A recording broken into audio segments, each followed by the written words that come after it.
Welcome, friends. Tonight, we drift slowly into a world cloaked in stone walls, iron chains, and cold early morning mist. A world where justice didn't come with gavel or jury, but with a lash, a brand, or a blade. A world ruled by kings who held power like thunder in their fists, and where mercy was more legend than law. This was medieval France, where life for most was short, hard, and brutally silent, where peasants rose before dawn to till land they did not own, hoping only to go unnoticed by those who did, where the church bell called not just to prayer, but to obedience, where the wrong word, the wrong look, the wrong rumor could send someone from field to torture chamber in a heartbeat. In this time, pain was a public matter. Punishment was not hidden behind walls. It stood in village squares and echoed in stone corridors. Trials did not search for truth, they extracted it, often violently. But among this darkness were also moments of strange beauty. The soft hush of morning in a quiet field, the comfort of a warm bowl of lentils after a day's toil, the gentle sound of a lullaby from a mother who had known too much loss. These tiny human moments flickered like candlelight, fragile but real. Tonight, you'll walk softly alongside those forgotten lives. You'll see the castles, but also the dungeons. You'll hear the laughter at a peasant table, but also the silence that follows a knock at the door. These are the slow, patient stories of how people endured, not heroically, but honestly. So settle in. Take a deep breath. Let the winds of the past wrap gently around you. Because this is not just a history lesson. This is a journey into the cold heart of medieval France. And it begins with the first footstep on the frozen morning ground, and the long, long day that follows. This is why you wouldn't last a day in medieval France. Torture chambers and harsh kings. Welcome to the journey. Dawn in a feudal French village. The first whisper of the new day did not arrive with the sun, but with the roosters. A ragged chorus, sharp and insistent, tore through the thick, pre-dawn chill that clung to the village like a shroud. It was a sound as old as the fields themselves, an unyielding promise of another day's toil. Inside the small, windowless hovels, where the air hung heavy with the scent of damp earth, wood smoke, and unwashed bodies, the first stirrings were almost imperceptible. A rustle of straw, a soft sigh, the creak of old backs protesting the chill. Bodies lay huddled together for warmth, a fragile heat radiating from slumbering forms. The cold seeped into bones through the thin layer of rushes on the packed earth floor. The hovels, crude affairs of wattle and daub, with low, turf-covered roofs, offered scant protection against the relentless damp of the French countryside, but they were a shelter. Outside, the darkness was still profound, but a faint, silvery luminescence was beginning to bleed into the eastern sky, painting the lowest clouds with a bruised violet. The wind, which had whistled through the gaps in the walls all night, had begun to soften, leaving behind a profound stillness broken only by the distant bleating of a sheep or the rustle of some small, unseen creature in the thatch. The village, a cluster of a dozen or so similar dwellings, lay silent and slumbering, a few wisps of smoke already curling lazily from the thatched vents of early risers. Pushing up from the floor, joints aching with the familiar stiffness of morning, movement began. The embers in the central hearth, banked carefully the night before, still glowed faintly, a single, unwavering eye in the gloom. Kneeling, rough homespun shifts rustling, the embers were gently coaxed to life with breath, adding a few dry sticks and a chunk of peat. The peat, harvested from the communal bog at the edge of the Lord's domain, would smolder slowly, providing precious heat and a smoky scent that clung to everything, to clothes, to hair, to the very air breathed. It was the scent of home and of survival. Large frames, filling the doorway for a moment, stretched, silent silhouettes against the gradually lightening sky. The fields awaited. The plow, drawn by shared oxen, awaited. The rhythm of lives was dictated by the land, by the seasons, by the rising and setting of the sun, and by the strictures of the feudal lord. Soon the small hovels were filled with the quiet sounds of awakening. Tools were gathered, movements economical and practiced. The morning meal began to be prepared, a thin gruel made from oats or barley, perhaps with a handful of foraged herbs if luck allowed. There was no bread today. The last loaf, baked in the Lord's oven, had been consumed yesterday evening. Bread was a luxury, its presence dependent on a good harvest and the miller's whim. Water was drawn from the village well, cold and clear, its taste earthy and vital. As the sun began to peek over the distant tree line, casting long, fractured shadows across the dew-kissed fields, the village truly began to stir. Doors creaked open, sending forth plumes of peat smoke that mingled in the cool air. The low murmur of voices, the clatter of wooden buckets, the distant clang of a blacksmith's hammer from the Lord's domain, these were the sounds of life asserting itself against the lingering grip of night. Children, their faces still creased with sleep, stumbled out, quickly drawn into the timeless games of childhood, chasing chickens or kicking at stray pebbles. The road, a muddy track winding through the village and connecting it to the world beyond, to the Lord's castle, to other hamlets, and eventually, if one dared to dream, to the distant market town, was already showing signs of life. A solitary figure, a shepherd, led a flock towards the communal pastures, a dog nipping at the heels of stray lambs. A carter, preparing for a journey to the next village, wrestled with the harness of a sturdy ox. Each individual understood their place, their role, their duty. It was a life bound by tradition, by necessity, and by the overarching authority of the feudal system. For the peasants, or villeins as they were often called, existence was one of constant labor. The fields demanded attention from dawn till dusk, plowing, sowing, weeding, harvesting. There were animals to tend, wood to gather from the common forest, repairs to be made to crude tools and homes. Beyond their own small plots, labor was owed to the Lord. Days spent tilling his land, repairing his fences, building his roads. This corvée was a heavy burden, taking time away from personal sustenance, yet it was an unbreakable contract, sealed by generations of serfdom. Stepping outside, carrying a wooden bucket of slops for the few scrawny chickens, the morning air bit at exposed skin, but the rising sun promised a brief respite.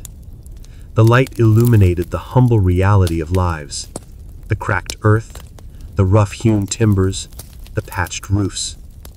Yet in the soft glow there was also a quiet beauty, a resilient spirit that had endured through countless seasons of hardship. The village was a living organism, intimately connected to the land it tilled, its people a single, enduring thread in the vast tapestry of medieval France. The day stretched before them, long and demanding, but for now, in these quiet moments of dawn, there was only the steady breath of the earth, the scent of wood smoke, and the distant call of a cuckoo, a solitary note in the vast, awakening silence of the feudal countryside.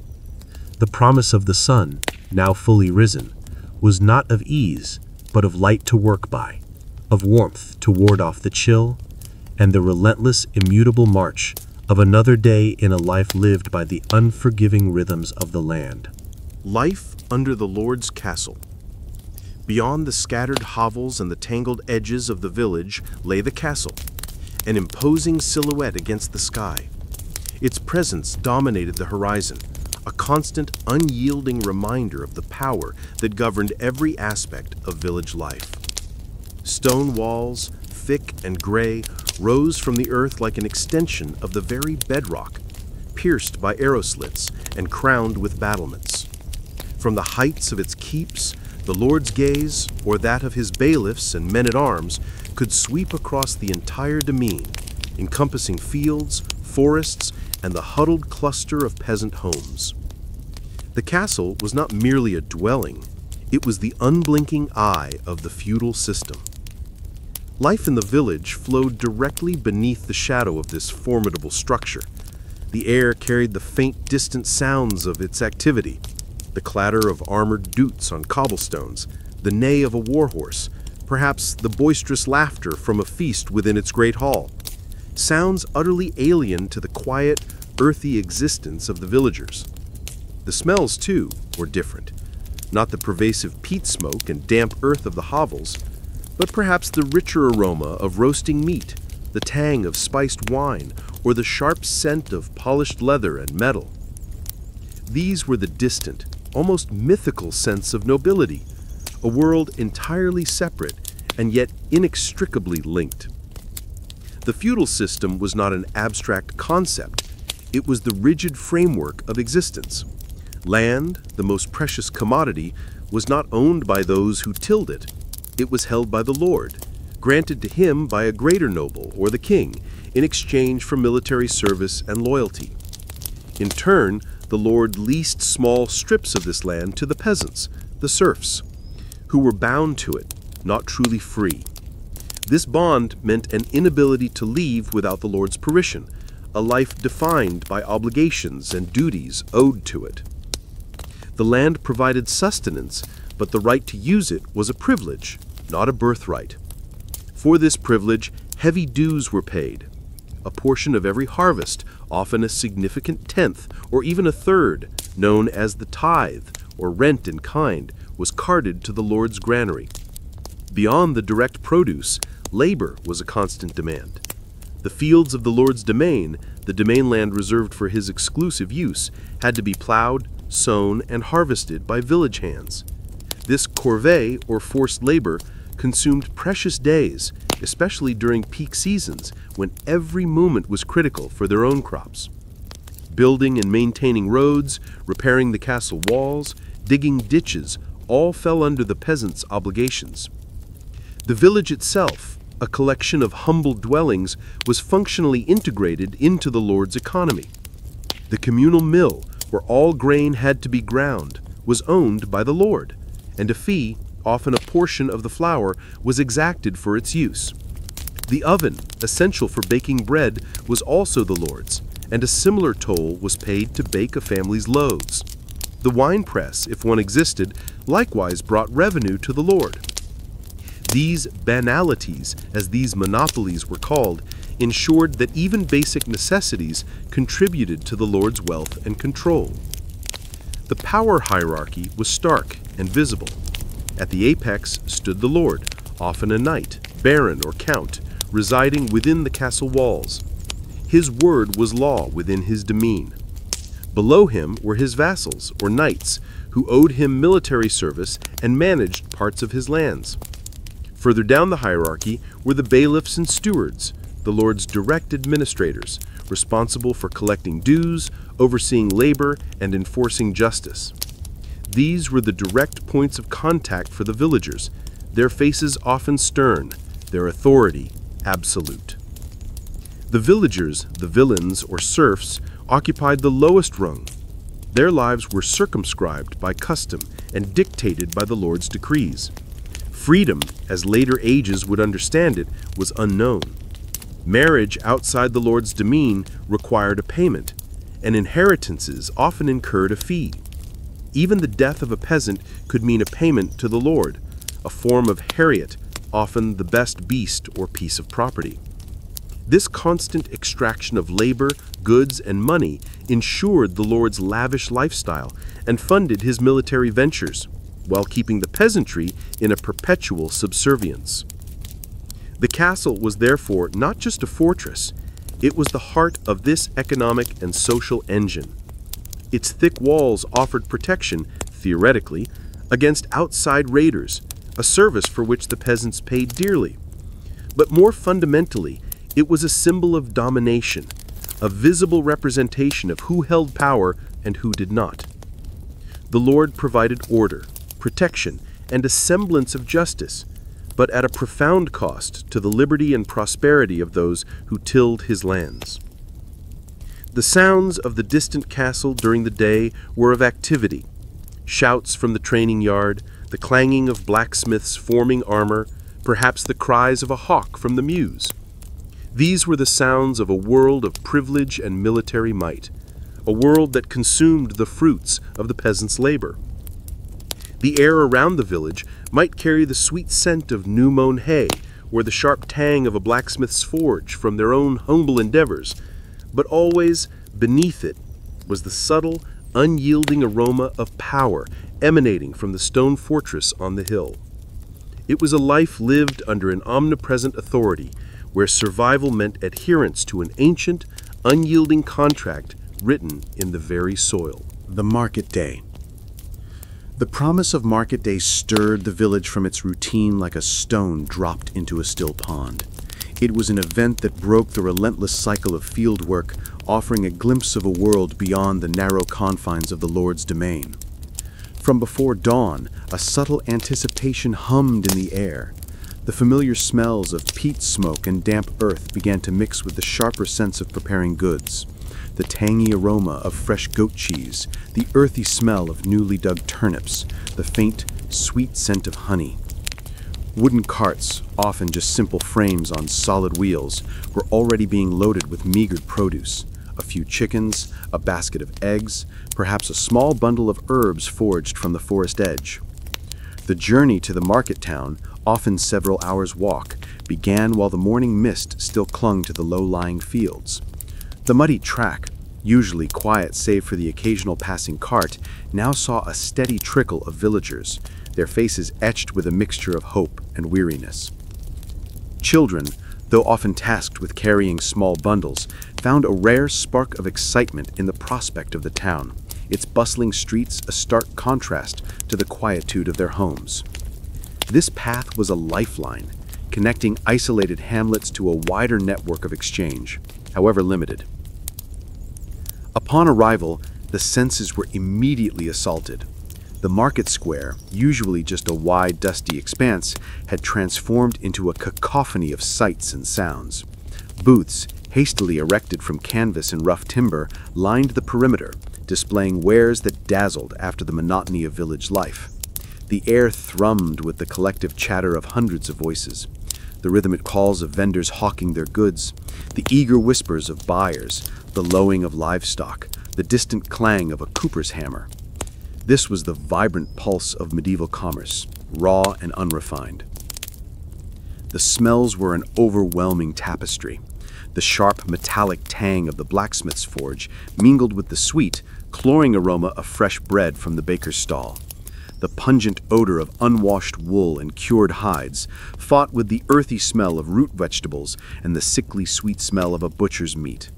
Spices, rare and precious, brought from distant lands, offered fleeting, exotic hints, and underneath it all, the pervasive, undeniable smell of humanity, of sweat, unwashed bodies, and the ever-present churn of mud and animal waste. Goods were laid out on rough wooden tables or directly on straw mats on the ground. Farmers from surrounding villages displayed their surplus, sacks of grain, dried beans, bundles of flax, woven baskets, and hand-carved wooden spoons. The meager surplus was all that could be spared after the Lord's dues and the family's own subsistence. Craftsmen, a rung above the serfs, but still dependent on the market, offered their specialized wares: simple tools, rough pottery, sturdy shoes, or homespun cloth. These were the essential items, the very fabric of daily medieval life. Bartering was the language of the market. Coins, mostly silver pennies, were scarce and precious, often reserved for royal taxes or the lord's higher demands. Most exchanges involved direct trade, a measure of grain for a new axe head, a few eggs for a handful of salt, a piece of cured ham for a length of rough linen. Negotiations were often drawn-out affairs, filled with theatrical gestures, feigned indignation, and grudging concessions. Every transaction was a careful dance, a struggle to maximize gain from meager resources. Beyond the trade, the market served a vital social function. It was a rare opportunity for villagers from different dimensions to meet, to exchange news and gossip, to hear word from the outside world. Wandering minstrels might play their simple tunes, or a traveling friar might preach to a small crowd, offering spiritual solace or dire warnings. The occasional appearance of a merchant from a distant city, his cart laden with exotic goods, perhaps a bolt of fine foreign cloth, a small gleaming piece of metalwork, or even a pouch of fragrant spices, drew curious stares and hushed whispers, hinting at a world of unimaginable luxury. However, social tensions were never far beneath the surface. The peasants, their clothes rough and stained, often felt the disdain of town dwellers, who saw themselves as more civilized, more free. The presence of the lord's bailiffs or the town guard, identifiable by their livery, was a constant reminder of authority. Disputes over prices, quality, or even perceived slights could quickly escalate, sometimes requiring the intervention of these officials. Petty theft was a constant worry, and the stocks or pillory, often prominently displayed near the market square, served as a stark deterrent. The market also facilitated the collection of taxes and tolls. Every person entering the town, every cart laden with goods, was subject to a levy. The market stalls themselves often incurred a rent or a percentage of sales, all contributing to the wealth of the town's lord or the crown. These were burdens added to the already heavy load of feudal dues, ensuring that even this occasional venture into a wider world came at a cost. As the sun began its descent, casting long, fading shadows across the square, the market slowly wound down. The crowds thinned, the calls of vendors grew hoarser, and the smell of the day's commerce began to dissipate, replaced by the lingering aroma of trampled earth and stale air. Carts, now lighter or laden with new essential purchases, began their slow journey back to the villages. The quiet returned to the roads, accompanied by the low murmur of tired footsteps and the rustle of newly acquired goods. The brief, vibrant interlude was over. Back in the hovels, as dusk deepened and the fire was rekindled, the memories of the market filled the air. The smell of a new pot, the taste of a rare sweetmeat, the stories of distant places heard from travelers. These were the small treasures brought back, to be savored in the long, dark evenings. The market had served its purpose. Vital goods exchanged, news shared, and the relentless reality of feudal life momentarily softened by the vivid, chaotic pulse of a wider world. The harshness of serfdom. The very air of the village carried the invisible weight of serfdom, a condition not of mere poverty, but of a fundamental absence of freedom. It was a life inextricably bound to the land, generation after generation, a silent contract enforced by custom, law, and the lord's armed might. For the vast majority of the population in medieval France, particularly in the 13th century, this was the inescapable reality, a fate inherited, rarely chosen, and almost impossible to shed. Daily life was a relentless cycle of toil, dictated by the unforgiving rhythms of nature and the unyielding demands of the Lord. The sun, when it rose, brought not a promise of leisure, but the imperative of labor. Fields, often divided into narrow, unfenced strips across the open field system, demanded constant attention. The heavy ard, or rudimentary plow, pulled by oxen, broke the stubborn soil. Seeds, carefully hoarded from the previous harvest, were sown by hand, each grain a hope for survival. Weeding, done by bending backs for hours under the sun, was a ceaseless task, battling nature's reclaiming grasp. Then came the harvest, a frantic, back-breaking period where every family member, from the smallest child to the oldest elder, strained to bring in the precious crops before rain or blight could ruin them. Sickles flashed, backs ached, and the collective hope of the community rested on the bounty of the earth. Food scarcity was not an abstract fear. It was a recurrent, tangible specter. The staple diet revolved around cereals, wheat, rye, barley, oats, transformed into coarse bread, thick gruels, and sometimes simple porridges. Vegetables from small garden plots, often cabbages, onions, or peas, supplemented this. Meat was a rare luxury, consumed mostly after a successful hunt, often illegal for serfs, or the infrequent slaughter of an old animal. Protein came more often from beans, lentils, or perhaps the occasional fish from a stream. Hunger, a gnawing emptiness in the belly, was a familiar sensation, a constant companion, especially during the lean months before the new harvest. The threat of a failed crop, brought by excessive rain, drought, pestilence, or war, loomed large, meaning not just hardship, but famine and death. Beyond the cultivation of their own allotted strips, the burden of corvée weighed heavily. Days, often 2 or 3 each week, were owed to the Lord. This meant working the Lord's domain lands, his fields, his vineyards, his forests, without pay. It meant repairing his castle walls, digging his moats, clearing his roads, transporting his goods. These duties often coincided with the very times when their own fields demanded urgent attention, forcing impossible choices and pushing already strained bodies to their limits. The crack of the bailiff's whip, though not always literal, was always a palpable threat, ensuring compliance. The lack of freedom extended far beyond labor. A serf was bound to the land. They could not leave the Lord's estate without explicit permission, which was rarely granted without significant payment. Marrying outside the domain, a practice known as foremarriage, also required a fine, designed to prevent the Lord from losing a valuable laborer and their offspring.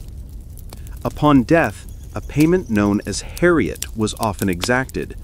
The Lord might claim the best beast or the most valuable possession from the deceased's meager estate, further diminishing the inheritance of the grieving family. These restrictions solidified the serf's subordinate status, making them an integral part of the Lord's property, albeit with a semblance of individual life. The concept of time itself was different, measured not by clocks but by the slow rotation of the sun and the tolling of the church bell. Days merged into weeks, weeks into months, all part of an endless, repetitive cycle. There was little opportunity for education beyond the practical skills needed for survival. Literacy was rare, a privilege of the clergy and nobility. Knowledge was passed down through generations, orally, through observation, and through the hard lessons of experience. Superstition and folk beliefs filled the gaps in understanding, offering explanations for the unpredictable nature of disease, weather, and fortune. Housing, as glimpsed in the previous segments, was rudimentary. Small single-room hovels provided minimal comfort. Furnishings were sparse: a rough wooden table, a few benches, straw for bedding, perhaps a communal blanket. Warmth came from the central hearth, filling the dwelling with smoke, which eventually found its way out through a hole in the roof or simply permeated the thatch. Sanitation was primitive, leading to pervasive odors and the constant threat of disease. The proximity of livestock, often sharing the same dwelling space, contributed warmth but also further unsanitary conditions. Despite the hardships, life was not devoid of human connection. The village was a tight-knit community, bound by shared suffering and mutual dependence. Collective labor, communal meals during festivals, shared stories by the fire. These moments forged a strong sense of identity and solidarity. Resistance, though rare and often met with brutal suppression, sometimes simmered beneath the surface, manifest in passive aggression, slow work, or the occasional flight into the uncertain freedom of the wilderness. The weight of serfdom was omnipresent, a silent force shaping destinies.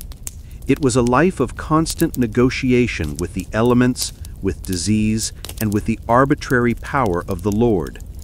There was no appeal, no higher court for the injustices suffered.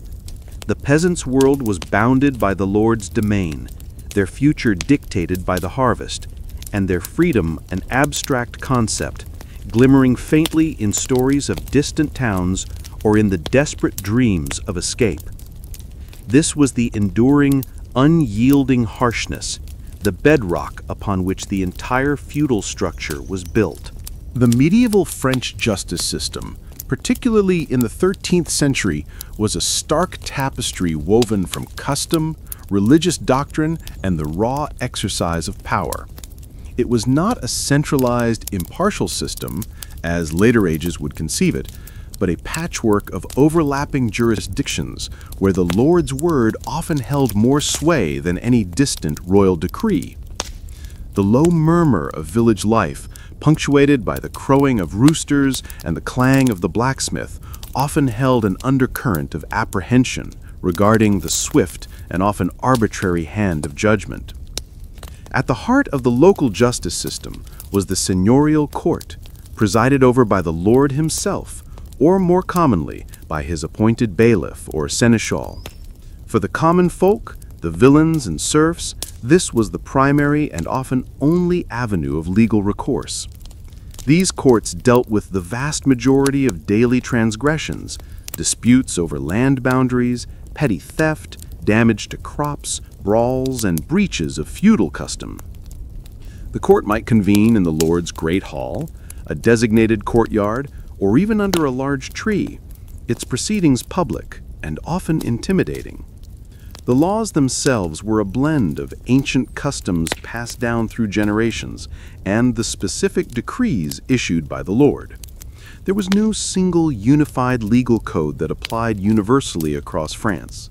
Instead, each seigneury, each duchy, each town developed its own set of rules, often unwritten, based on local tradition and the will of the powerful. This meant that what was permissible in one village might lead to swift punishment in another just a day's journey away, fostering a sense of localized, often unpredictable justice. Enforcement was direct and often brutal. The Lord's men-at-arms, his personal guard, or the village reeve, an official appointed by the Lord among the peasantry, served as the muscle of the court. Their presence ensured compliance, and their authority was rarely questioned openly. Apprehension was swift, and confinement, if necessary, was in the Lord's dungeons, cold, dark, and often unsanitary pits beneath the castle, designed more for deterrence and discomfort than for rehabilitation. The role of evidence was far removed from modern concepts. Testimonies were often oral, with little formal documentation. Reputation played a significant part. A person of good standing might be given more credence than one with a dubious past. Accusations, especially of serious crimes, could be enough to warrant immediate detention. Confessions, often extracted through coercion or even the threat of torture, though more common for graver offenses and later centuries, its shadow always loomed, were highly prized as definitive proof of guilt. Punishments were varied, designed not only to deter, but also to make a public example. For minor offenses, fines were common, payable in coin, or, more often for the peasantry, in goods or labor. Restitution, such as replacing stolen property or repairing damage, was also a standard outcome. More serious transgressions, especially those involving public order or challenging the Lord's authority, led to public humiliation, as will be explored in the next segment. Physical mutilation, though less frequent in the 13th century than in earlier times, was not unheard of for egregious crimes. The ultimate penalty, death, was reserved for the gravest offenses against person or property, or against the feudal order itself. The Church also held significant sway in matters of justice, though its jurisdiction was distinct. Ecclesiastical courts dealt with matters pertaining to the clergy, heresy, blasphemy, and moral transgressions like adultery. These courts often employed different procedures and punishments, though excommunication, A spiritual banishment was a powerful tool that could have devastating social and economic consequences. The church's influence also permeated secular law, with religious oaths playing a crucial role in testimony and the concept of divine judgment often invoked to justify earthly rulings. Appeals were exceedingly rare for the common folk. To appeal a lord's judgment usually meant appealing to a higher lord, a count or a duke, or even the distant king. Such a journey was costly, dangerous, and almost impossible for a serf tied to the land. Therefore, the lord's court was largely the final arbiter of fate for those living within his domain. The medieval justice system was fundamentally a tool of social control, designed to maintain order, uphold the feudal hierarchy, and protect the lord's interests. It instilled a deep-seated respect for authority through fear and public display. The clatter of the bailiff's horse, the stern voice of the lord's representative, the somber procession to the pillory or gallows, these were the visible manifestations of a system that, while harsh by modern standards, was the bedrock of order in a fractured, often violent world. For the villagers, justice was less about individual rights and more about collective obedience, a system designed to preserve the status quo under the watchful eye of the castle. Public punishments begin. The chill morning air often carried a different kind of dread on certain days in a medieval French village. The specific low hum of anticipation that preceded a public punishment. These were not hidden affairs conducted in secluded chambers. They were spectacles, carefully orchestrated by the Lord's bailiff or the town's authorities to serve as stark warnings. The gallows, the stocks, and the pillory were not tucked away, but often prominently displayed near the market square, at the crossroads, or on a raised platform, ensuring maximum visibility. They were silent, permanent features of the landscape, looming symbols of earthly justice. The sounds preceding such an event were often hushed. The usual clamor of daily life might subside into a morbid murmur as word spread. Footsteps, heavy and deliberate, would announce the arrival of the guards escorting the condemned. The jingle of keys, the creak of rusty hinges, the sharp snap of a gate, these sounds built a slow, inexorable tension. The collective breath of the onlookers seemed to catch in their throats a strange mixture of fear, morbid curiosity, and perhaps a grim satisfaction that order was being maintained. For minor infractions, particularly those involving public disturbance, petty theft, or moral failings, the stocks were a common sight.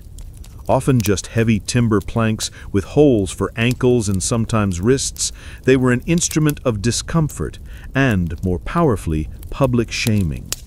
A person might be confined for hours or even a full day, their legs immobilized, their body bent uncomfortably, forcing them to endure the elements and the relentless gaze of their neighbors. The ground around the stocks would be trodden bare, a testament to countless such episodes. The smells around the stocks would be raw and intimate. The confined individual's own fear might manifest in a faint metallic tang. The smell of dust, damp earth, and the everyday odors of the marketplace would be inescapable, mingling with the discomfort of physical stillness. For those in the stocks, the experience was less about physical pain and more about the crushing weight of public humiliation. Verbal abuse, rotten vegetables, or even stones might be hurled by an unforgiving crowd, each insult a fresh wound to pride and dignity. The purpose was clear: to reinforce social norms through collective condemnation, making the offender a living, breathing object lesson. More severe was the pillory. Often a sturdy wooden or stone post with a crossbar, it featured holes for the head and hands, forcing the condemned to stand upright, exposed, and immobile. Unlike the stocks, which often held multiple individuals, the pillory usually confined one person, making them the singular focus of public scorn. Positioned high enough for all to see, usually on a raised platform, the pillory ensured that every face, every gesture of contempt was visible. The sounds near the pillory were often harsher. The jeers were louder, the objects thrown heavier. The thud of a rotten egg, the splash of mud, the sickening impact of a stone. These were sounds designed to break the spirit, to impress upon the victim and the onlookers alike the severity of the transgression. The sight of a person struggling, their face contorted in pain or shame, was meant to be deeply unsettling. The purpose was not merely to punish the individual, but to cleanse the community of their perceived impurities, to reassert the Lord's authority, and to remind everyone of the consequences of straying from the established order. Beyond the stocks and pillory, various forms of whipping or flogging might be administered for a range of offenses. This was a more direct infliction of physical pain, often carried out publicly by the Lord's men or an appointed village official. The sound of the lash biting into flesh, the cries of pain and the gasps from the crowd created a visceral experience designed to shock and terrify. The lingering smell of sweat, blood, and fear would hang in the air long after the punishment concluded, a potent reminder of the fragility of the body and the absolute power of the law. The preparations for more severe penalties, such as an execution, involved even greater ceremony. The construction of a new gallows or the maintenance of an existing one would draw silent, somber attention.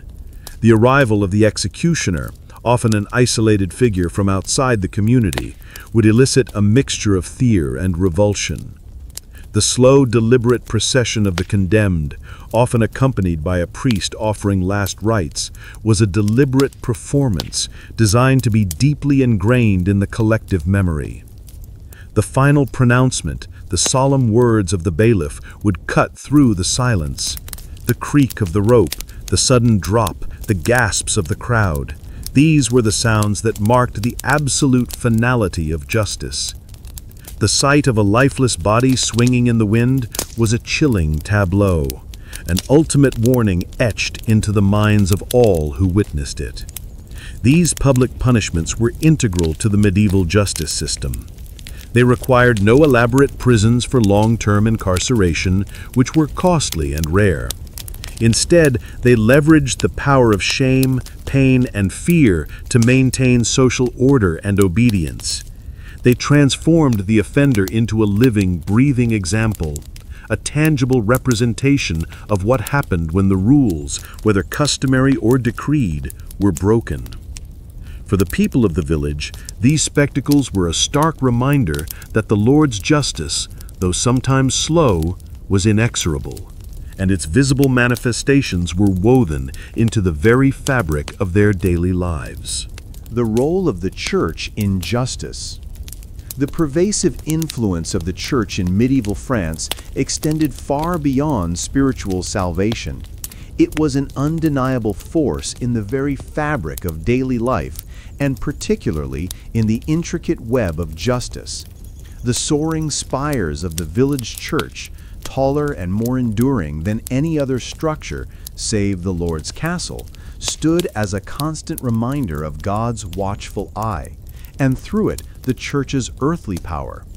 The tolling of its bells marked the hours of the day, dictating the rhythm of prayer and, implicitly, the rhythm of existence itself, including the administration of law.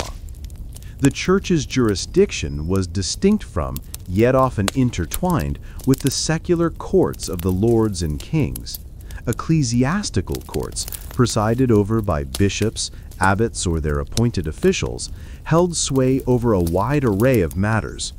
Anyone in holy orders, priests, monks, nuns, was subject to canon law and tried in these courts, granting them a degree of immunity from secular judgment. This often led to friction, as secular lords resented the church's protection of individuals who might have committed crimes against their subjects or property. Beyond its own clergy, the church's courts also handled cases of heresy, blasphemy, witchcraft, though less prevalent in the 13th century than later, and moral transgressions like adultery, bigamy, and usury. These were often seen as sins against God, requiring spiritual as well as temporal punishment. The proceedings in ecclesiastical courts could be less focused on physical evidence and more on the state of the soul, on repentance, and on the moral rectitude of the accused. The influence of religion on secular law was profound. The very concept of justice was often framed within a divine context. God's will was believed to underpin earthly law, and transgressions were not just crimes against society, but sins against God. Oaths, taken on relics or the Bible, played a crucial role in both secular and ecclesiastical proceedings.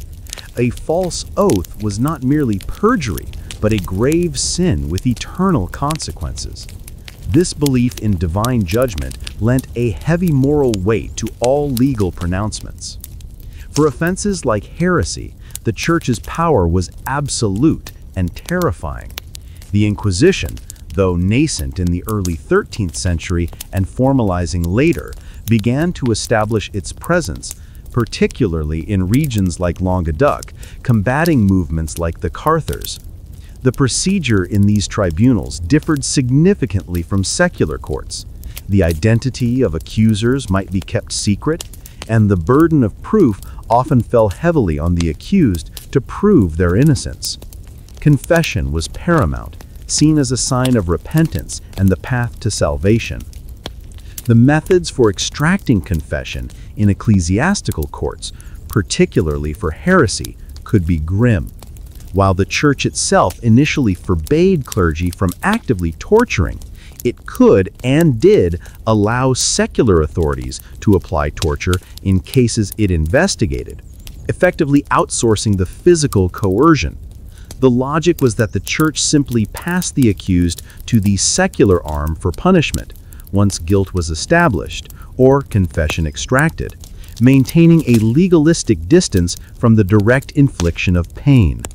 The sounds of suffering in a secular dungeon could thus be linked directly to the Church's pursuit of spiritual truth. Punishments meted out by ecclesiastical courts ranged from spiritual penance, fasting, pilgrimages, public confessions, to imprisonment in monastic cells. For unrepentant heretics, the ultimate fate was often handed over to the secular arm for execution, usually by burning at the stake. The bonfire, a chilling spectacle, was symbolic of purging the soul and the community of heresy. The smell of burning wood and flesh, the cries from the flames, these were meant to instill absolute terror and ensure doctrinal conformity. The Church also provided a degree of sanctuary. A fugitive, if reaching the consecrated ground of a church before capture, could claim temporary protection from secular law. This allowed time for negotiation or for the case to be transferred to an ecclesiastical court, sometimes resulting in a less severe sentence. This right, though often challenged by secular lords, underscored the Church's independent authority and its role as a potential counterweight to the Lord's absolute power. Furthermore, the Church acted as a record keeper and a source of learned legal expertise. Many royal and even seigneurial administrators were drawn from the ranks of the educated clergy. Their knowledge of Latin and Roman law influenced the development of secular legal systems, slowly bringing more formalized procedures and written records into common practice. Yet despite its moral authority and legal structures, the Church's justice system was not immune to the power dynamics of the era. Wealthy individuals or powerful nobles could often find ways to mitigate or avoid the harshest penalties, even for grave offenses. Its spiritual fear was immense, but earthly power still held significant sway. The Church's omnipresence in medieval French life meant its justice system was an unavoidable reality. From the peasant accused of blasphemy to the noble suspected of heresy, its influence shaped fears and dictated fates. The solemn pronouncements from the pulpit, the ringing of the bell for Mass, and the looming presence of the consecrated ground, all served as constant reminders that God's justice, interpreted and enforced by his earthly representatives, was an integral, unyielding part of the medieval world's legal and moral landscape. Noble privilege and immunity. The sharp distinction between the lord's castle and the villagers' hovels was not merely architectural. It was the most visible manifestation of a profound legal and social divide. While the peasantry lived under the constant scrutiny and arbitrary judgment of the seigneurial court, the nobility enjoyed a vast array of privileges and, crucially, a significant degree of immunity from the very laws they imposed on others. This was not a flaw in the system. It was the very design of feudal society, rooted in birth, land, and military service. The primary privilege of the nobility was their right to bear arms and to serve as knights, the armed backbone of the feudal order. This martial function distinguished them fundamentally from the peasantry. Their military prowess was seen as the justification for their elevated status and their exemption from the labor and taxes that burdened the lower classes. A noble was a warrior, a protector, and his life was governed by a different code of honor and justice. When a noble committed a crime, the legal process differed profoundly. They were generally not subject to the local seigneurial courts that judged peasants. Instead, a noble was typically tried by his peers, other nobles of similar rank, or by a court of a higher feudal lord to whom they owed allegiance, such as a duke or the king himself. This meant that the judge and jury often shared the same social background, values, and often personal connections. The concept of impartial justice, applied universally, was simply not present. The very definition of what constituted a crime could be different for a noble. A peasant stealing a loaf of bread faced severe punishment, possibly mutilation or death. A noble who engaged in warfare against a rival lord, even if it led to widespread destruction of peasant lands, might be seen as exercising a legitimate feudal right, a dispute to be settled by battle or arbitration among equals. Even serious offenses like murder might be handled with fines, forfeiture of land, or temporary banishment, rather than the gallows, especially if the victim was of lower status. The life of a peasant was simply valued less under the law. Financial penalties were often the preferred form of punishment for nobles. Instead of public humiliation or physical mutilation, which were deemed dishonorable and beneath their station, a noble might be required to pay a substantial fine to the aggrieved party or to the higher lord. Loss of land or forfeiture of feudal rights could also be imposed, impacting their wealth and power, but preserving their personal dignity and physical integrity. These punishments underscored that nobility was tied to property and influence rather than the body. The concept of honor played an immense role in noble justice. A noble might defend their reputation through trial by combat, a sanctioned duel where God was believed to grant victory to the righteous party. This was a privilege rarely, if ever, extended to a commoner, for whom God's judgment was more likely to be manifest in the ordeal of hot iron or cold water. The nobles' recourse to arms, even in legal disputes, underscored their distinct identity as a warrior class. Political power also granted significant immunity. A powerful noble, commanding a large retinue of knights and a vast territory, could often defy the rulings of weaker lords or even the king, at least for a time. The enforcement of justice against such an individual often required military force, a costly and uncertain undertaking. This meant that the true measure of a noble's legal vulnerability was often their military strength and political alliances, rather than the severity of their alleged crime. Even within the church's justice system, noble status offered advantages. Wealthy nobles could make substantial donations to monasteries or churches, influencing outcomes or securing lighter penances. The social networks of aristocratic families often extended into the highest echelons of the clergy, creating avenues for intercession and leniency. The contrast with the peasant experience was stark. While peasants toiled their lives away under the constant threat of hunger and the Lord's harsh justice, nobles engaged in hunting, feasting, tournaments, and warfare, pursuits often financed by the very labor and produce extracted from their serfs. The castle, a symbol of protection for the noble, was a symbol of inescapable control for the peasant. This system of privilege was largely accepted, though perhaps with simmering resentment among the lower classes. It was presented as a natural order, divinely ordained, with each estate, those who pray, those who fight, and those who work, peasants, fulfilling a distinct role.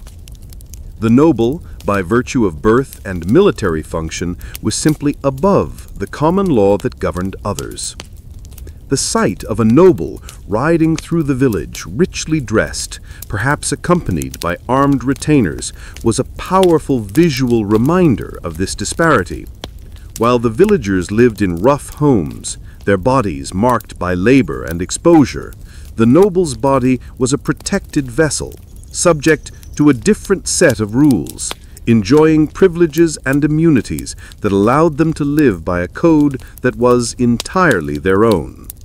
This inherent inequality was not a bug in the medieval justice system. It was a fundamental feature, ensuring that power remained concentrated in the hands of the few. Women's lives and fears. The lives of women in medieval France, across all social strata, were deeply circumscribed by the prevailing customs, religious doctrines, and legal frameworks of the 13th century. Within the village, their existence was one of constant labor and inherent vulnerability, often shaped by profound fears related to accusation, economic precarity, and the unpredictable nature of patriarchal justice. The sounds of their daily lives, the rhythmic thud of a pestle in a mortar, the hum of a spinning wheel, the gentle lullaby for a child, or the sharp rebuke for a misstep, formed a complex tapestry of resilience and quiet apprehension. For peasant women, life was primarily defined by the demands of the household and the rhythms of the agricultural year. Their labor was ceaseless. Beyond bearing and raising children, which was a constant and dangerous endeavor in an age of high infant mortality, women were vital to the family's survival. They managed the small garden plots, tended chickens and pigs, milked goats, and prepared all meals, often over an open hearth. They were responsible for transforming raw materials into necessities, spinning wool or flax into thread, weaving that thread into coarse cloth, and sewing garments for the entire family. Water had to be fetched from the communal well, firewood gathered from the common, and herbs foraged for medicine or food. The scents of their work were ubiquitous: damp earth, wood smoke, fresh bread, and the lingering odor of unwashed wool. Economic precarity was a constant shadow. A woman's economic standing was almost entirely tied to her father, then her husband. Land, the ultimate source of wealth and power, was primarily held by men. While a widow might temporarily manage her deceased husband's land, societal pressures and legal custom often encouraged remarriage or the passing of control to a male heir. A woman without male kin was in a particularly vulnerable position, often relegated to the most desperate forms of labor or charity. The fear of being left destitute without the protection and economic support of a male relative was a deep-seated anxiety. Beyond the daily grind, women faced unique legal and social vulnerabilities. The concept of their legal identity was often subsumed by their male guardians. A married woman could not typically own property independently, make contracts, or represent herself in court without her husband's consent. Her testimony might be considered less reliable than a man's. Justice, when it concerned a woman, often revolved around concepts of honor, lineage, and female virtue, especially within noble families where alliances and inheritances hung on such matters. The most profound and chilling fear for women, particularly in the later centuries, but emerging even in the 13th, was the accusation of witchcraft. While large-scale witch hunts were not yet common, suspicion of magical practices, often rooted in traditional folk beliefs and exacerbated by fear of the unknown, could attach itself to women who were old, unmarried, childless, or simply unconventional. Knowledge of herbal remedies, passed down through generations of women, could be twisted into evidence of malevolent spells. Unexplained illnesses, crop failures, or misfortunes in the village might be attributed to the supposed machinations of a local witch. An accusation of witchcraft, once leveled, could rapidly escalate into a terrifying ordeal. The Church, increasingly concerned with heresy and magical practices, played a significant role in defining and prosecuting such accusations. The secular authorities, eager to maintain order and perhaps tap into community anxieties, were often swift to act. The accused might face relentless interrogation, often without legal representation, in a climate of intense suspicion and fear. The psychological pressure to confess, combined with the real possibility of torture, was immense. The punishments for those found guilty of witchcraft, or even suspected of it, were horrific. If deemed to be practicing maleficium, harmful magic, or to be in league with the devil, the ultimate penalty was burning at the stake. The public spectacle of a witch burning was a terrifying display designed to purge the community of perceived evil and to instill absolute terror in any who might consider similar practices. The smell of burning wood and flesh, the shrieks of agony, the roar of the crowd, these were sensory assaults designed to leave an indelible mark on the collective consciousness, reinforcing the dangers of deviance and the power of societal condemnation. Even outside the direct accusation of witchcraft, women faced the pervasive fear of slander and reputational damage. A whispered rumor about infidelity, a perceived slight, or an association with disreputable individuals could destroy a woman's standing, making her an outcast and endangering her family's social and economic well-being.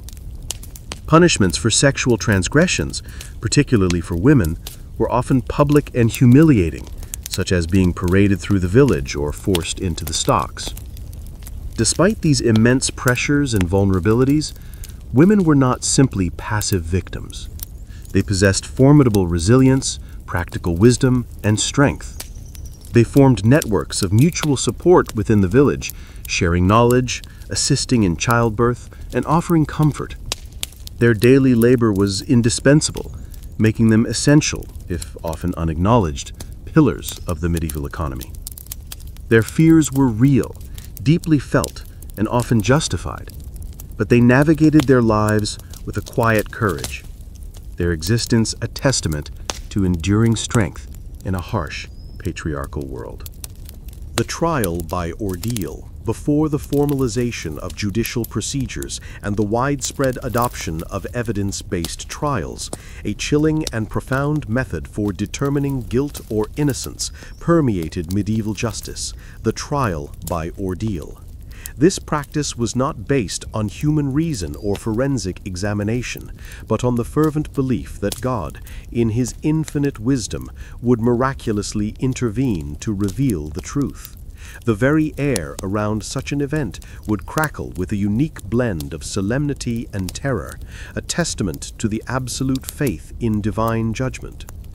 The setting for an ordeal was typically a church, a consecrated space that lent divine legitimacy to the proceedings. The presence of a priest or bishop was essential, as the church often sanctioned and supervised these rituals, imbuing them with spiritual weight. The sounds in the church would be hushed, perhaps only the solemn chanting of a Latin prayer or the low murmur of onlookers. The light filtering through narrow windows might illuminate dust motes dancing in the air, creating an almost ethereal atmosphere for such a grave determination. The most common forms of ordeal were by hot iron or hot water, often reserved for the accused of serious crimes when direct evidence was lacking or contradictory. For the ordeal by hot iron, the preparation was a slow, deliberate torment of anticipation. A piece of iron, often a plowshare or a simple bar, would be heated to a glowing red in a roaring fire, sometimes within the church itself or just outside. The smell of burning wood, the intense radiating heat, and the visible shimmer of the superheated metal would fill the air, creating an immediate sense of inescapable doom. The accused, their face often pale with fear, would be required to grasp the hot iron and carry it a prescribed distance, often 3 paces, or to walk barefoot over heated plowshares. The hand or foot would then be immediately bound and sealed. After 3 days, the bandages would be removed. If the wound was healing cleanly, without infection or severe blistering, it was deemed a sign of God's favor, a declaration of innocence. If, however, the wound festered or showed signs of severe damage, it indicated guilt. The cries of pain during the ordeal itself, followed by the silent, agonizing wait, were integral to the terrifying spectacle. The ordeal by hot water involved a similar level of terror. A large cauldron of water would be brought to a rolling boil, its steam filling the space with a suffocating humidity.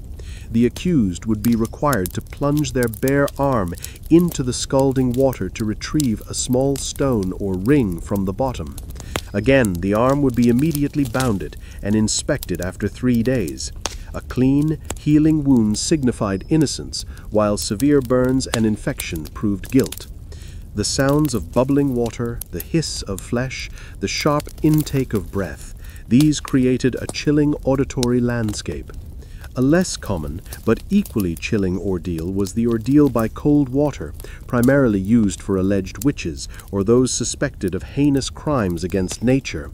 The accused would be bound, right thumb to left big toe, and lowered into a body of water, typically a lake or pond. The logic was rooted in the belief that pure water would reject an impure body.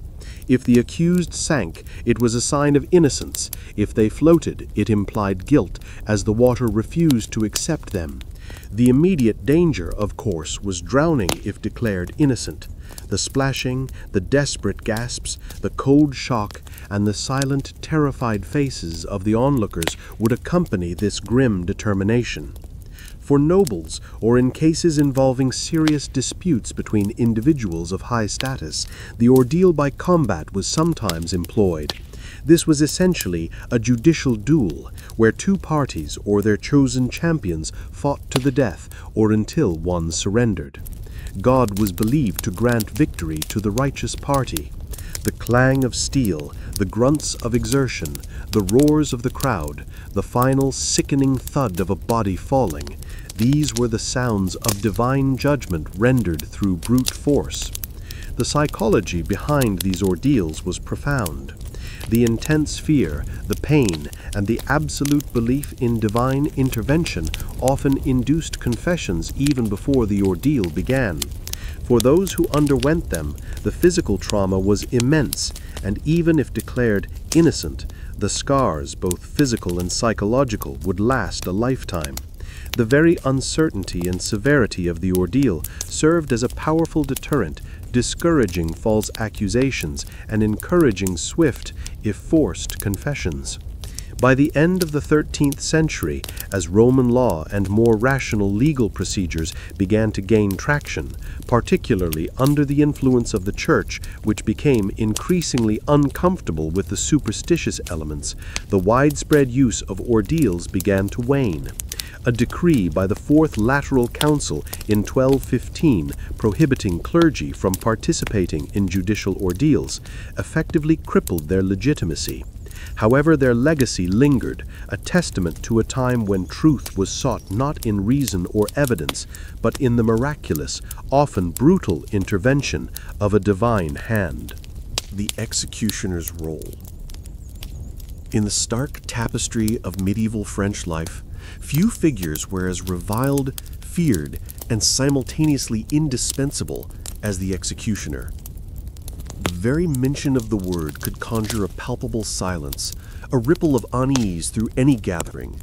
They occupied a unique and lonely position on the fringes of society, a necessary evil, performing tasks that none others would, or could, undertake. Their presence in a town was often heralded by a particular kind of quiet dread, a somber anticipation of the final, irreversible act of justice. The executioner was not an ordinary citizen. They were often an outcast, living in isolation, sometimes outside the town walls or in a designated secluded dwelling. The trade was considered defiling, a constant engagement with blood and death that rendered them ceremonially unclean. Social interaction was minimal, marked by suspicion and avoidance. Marriages were rare, usually only with the daughters of other executioners, perpetuating a grim lineage. The tools of their trade, the axe, the sword, the rope, the various implements for dismemberment or torture, were extensions of their feared identity, polished and maintained with a chilling professionalism. Despite this social ostracism, the executioner held a paradoxical social status.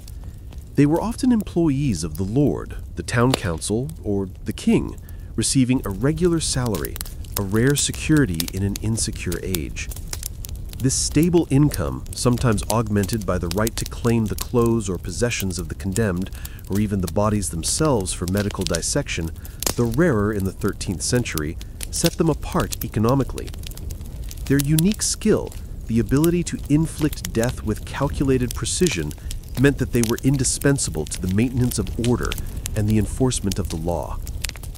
The mindset of the executioner is largely shrouded in the mists of history, but a cold professionalism must have been cultivated. The work was not an act of personal vengeance, but a civic duty, a grim service to the Lord and to God's justice. Emotions, if they existed, had to be suppressed. The process was ritualized, precise, and demanded a steady hand. A botched execution was a failure of the law, a prolonging of suffering, and a potential threat to the executioner's own safety if the crowd turned on them. The clatter of their tools, the scraping of a sharpening stone, the grim preparations, these were sounds of chilling competence. The preparations for an execution were a somber spectacle in themselves. The construction of the gallows, a permanent structure in many towns, would be inspected. The ropes, thick and new, would be tested. The axe or sword would be sharpened to a razor's edge, its glint cold and uninviting in the daylight. The chosen site, usually a prominent public space, a market square, a hill overlooking the town, or a crossroads, ensured maximum visibility, allowing the punishment to serve as a stark, unforgettable warning. The procession of the condemned was a slow, deliberate march, often accompanied by a priest offering last rites. The executioner might walk alongside, a silent, imposing figure, distinct in their attire or bearing.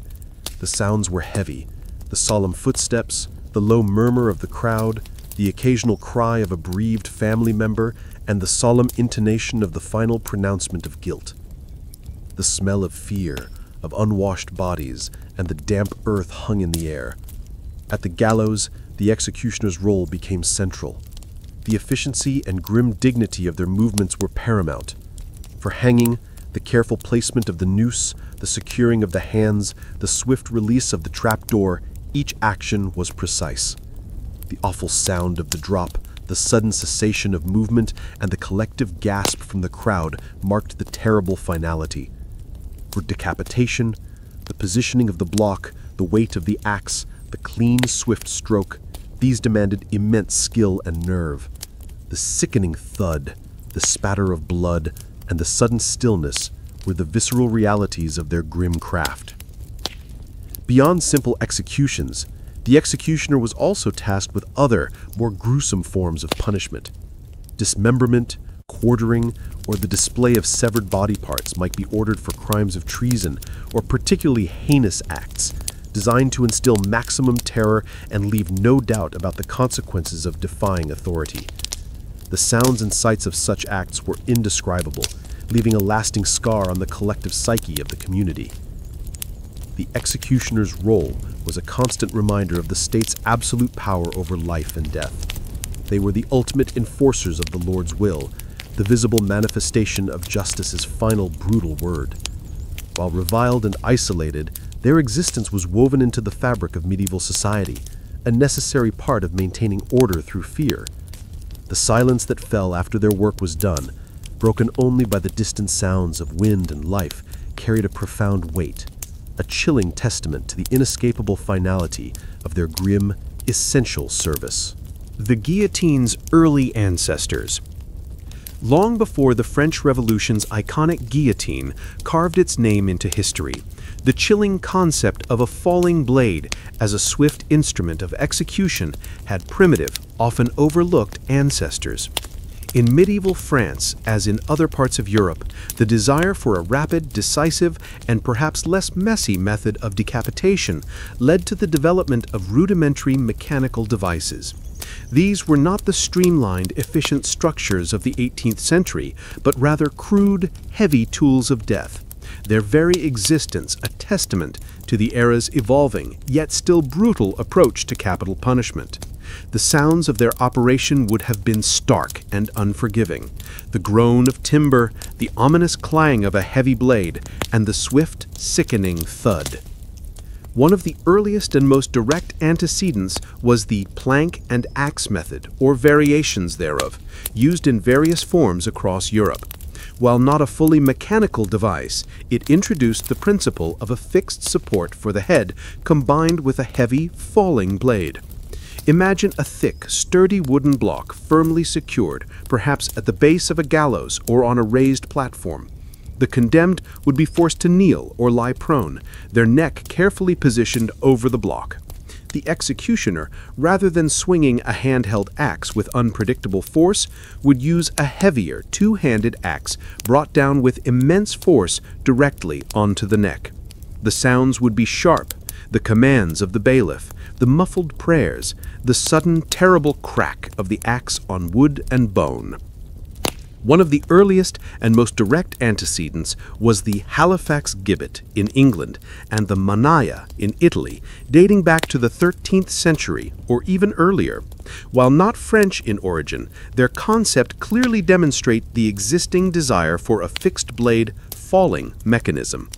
These were not widely disseminated in France during the 13th century for common use, but their concept was known, and their limited application speaks to the nascent idea of a more impersonal execution. The Halifax gibbet, for instance, was a formidable wooden structure resembling a large gallows, but with two upright posts and a horizontal beam. A heavy, axe-like blade, weighted with lead, was secured between grooves in the posts. A rope or pin held it aloft. When the rope was cut or the pin released, the blade plunged down along the grooves, effecting a swift decapitation. The creak of the mechanism, the heavy sigh of the falling blade through the air, and the ultimate sudden impact would have been its grim music. The sheer weight of the blade, sometimes estimated at over 7 pounds, combined with the force of gravity, ensured a definitive cut. The mannaia, used in Italy, particularly in Rome, operated on a similar principle. It was a simpler, portable version, often consisting of a vertical frame from which a heavy, slanted blade dropped. It was used more frequently for nobles, reflecting a desire for a cleaner, more dignified death, as opposed to the more common, less predictable axe or sword. The preference for a swift mechanical decapitation for those of high rank hinted at a budding, albeit twisted, sense of humanity in execution, even in its crudest forms. The clatter of its assembly, the grim preparations, the tense silence of the crowd, then the swift, final sound of its descent. In medieval France, the emphasis for commoners was usually on less sophisticated, more manual methods, often for their perceived deterrent value of prolonged suffering or public spectacle. However, the theoretical understanding and limited application of weighted falling blades existed. These devices were not commonplace tools in every lord's domesse, but rather specialized instruments, often used for high-profile criminals, traitors, or nobles who were deemed worthy of a quicker, more decisive end. The purpose behind such devices was multifaceted. Beyond the sheer efficiency of a swift decapitation, they aimed to minimize the potential for a botched execution, which could inflame a crowd or reflect poorly on the authority performing the justice. A clean cut was seen as a sign of efficacy and control. Furthermore, for some, it might have been perceived as a slightly more merciful death, avoiding the prolonged agony of hanging or the repeated blows of an unskilled executioner. The smell of the raw wood, the cold metal of the blade, and the damp earth beneath the structure, these would have been the accompanying sensory details. While the sophisticated, mass-produced guillotine of the Enlightenment lay centuries in the future, these medieval antecedents show a persistent, if intermittent, human desire to create mechanical means for death. They were grim inventions, born of necessity and a chilling rationality, demonstrating that even in an age of seemingly crude justice, the seeds of technological innovation, however macabre, were already being sown in the pursuit of ultimate punishment. The silent, waiting timber structures, ready to unleash their heavy, swift judgment, stood as an early, terrifying precursor to the more infamous device that would come to define an era of revolution. Feasts and famine. The stark dichotomy between feast and famine was not merely a contrast, but a defining reality of medieval French life, embodying the vast chasm between the noble and peasant estates. In the shadow of the lord's castle, the persistent gnawing of hunger was a familiar sensation for the villagers, while within its thick walls, a different reality unfolded, marked by lavish abundance. The sounds and smells of these two worlds rarely mingled, a constant, tangible reminder of the entrenched inequalities of the feudal system. For the peasantry, life often revolved around the precarious balance of subsistence. The scent of their hovels was perpetually of damp earth, wood smoke, and the faint, enduring aroma of thin gruel. Food was not a source of pleasure or excess, but a means of survival. The diet was overwhelmingly carbohydrate-based. Coarse bread made from barley or rye, thick porridges and stews, thickened with whatever root vegetables or foraged herbs could be gathered from small garden plots or the edge of the common forest. Meat was a rarity, often reserved for holidays or gleaned from the occasional hunt of small game, often illegally. The sounds of their meals were quiet, efficient, the scraping of wooden spoons against earthenware bowls, the low murmur of tired gratitude for whatever sustenance was available. Famine was not a theoretical threat, it was a recurrent, terrifying visitor. A long, wet spring could rot seeds in the ground. A scorching summer could shrivel crops. An early frost could decimate a harvest. Plagues of locusts, rats, or blight could sweep through fields, turning a year's labor to dust. In such times, the smells in the village would turn sour with desperation. The acrid scent of burning weeds as attempts were made to clear blighted fields. The faint, desperate aroma of bark or roots being boiled for meager sustenance. The sounds of hunger were not always dramatic. They were the hollow coughs of the weak, the quiet whimpers of children, the increasing silence in homes as energy waned. Bodies grew gaunt, eyes sunken, movements slow and deliberate. Death, a silent reaper, would walk through the village, taking the most vulnerable first. In stark contrast, within the castle walls, the air vibrated with a different kind of energy, especially during a feast. The sounds were boisterous, the clatter of silver platters, the clinking of goblets, the hearty laughter of nobles, the strumming of lutes, and the joyous calls of minstrels. The smells were rich and intoxicating, the savory aroma of roasting meats, venison, boar, and fowl, slow cooked over open fires, the sweet scent of spiced wine and ale, the exotic perfumes of saffron, cinnamon, and ginger, brought at great expense from distant lands. These were the aromas of power, wealth, and indulgence. The feasting hall itself was a spectacle. Long, heavy tables groaned under the weight of an unimaginable bounty. Whole roasted animals, glistening with fat, were carved with flourish. Platters piled high with game pies, roasted birds, elaborate jellies, and rich sauces passed from hand to hand. Fine white bread, a luxury unattainable for the peasantry, was abundant. For dessert, there might be sweet tarts, candied fruits, or elaborate confections. The colors were vibrant, the deep reds of wine, the golden brown of roasted meats, the bright greens of herbs, all illuminated by the flickering light of countless candles and torches. The consumption was prodigious. Nobles ate not merely to survive, but to demonstrate their wealth and status. It was a communal display of power, an opportunity to forge alliances, conduct political discussions, and reinforce social bonds through shared excess. Servants, moving silently through the hall, attended to every need, clearing dishes, refilling goblets, and ensuring the flow of plenty. The sounds of dogs, often roaming freely beneath the tables, eagerly awaiting dropped scraps, added to the chaotic conviviality. While the noble feast was a celebration, the preparation for it was also a burden on the peasantry.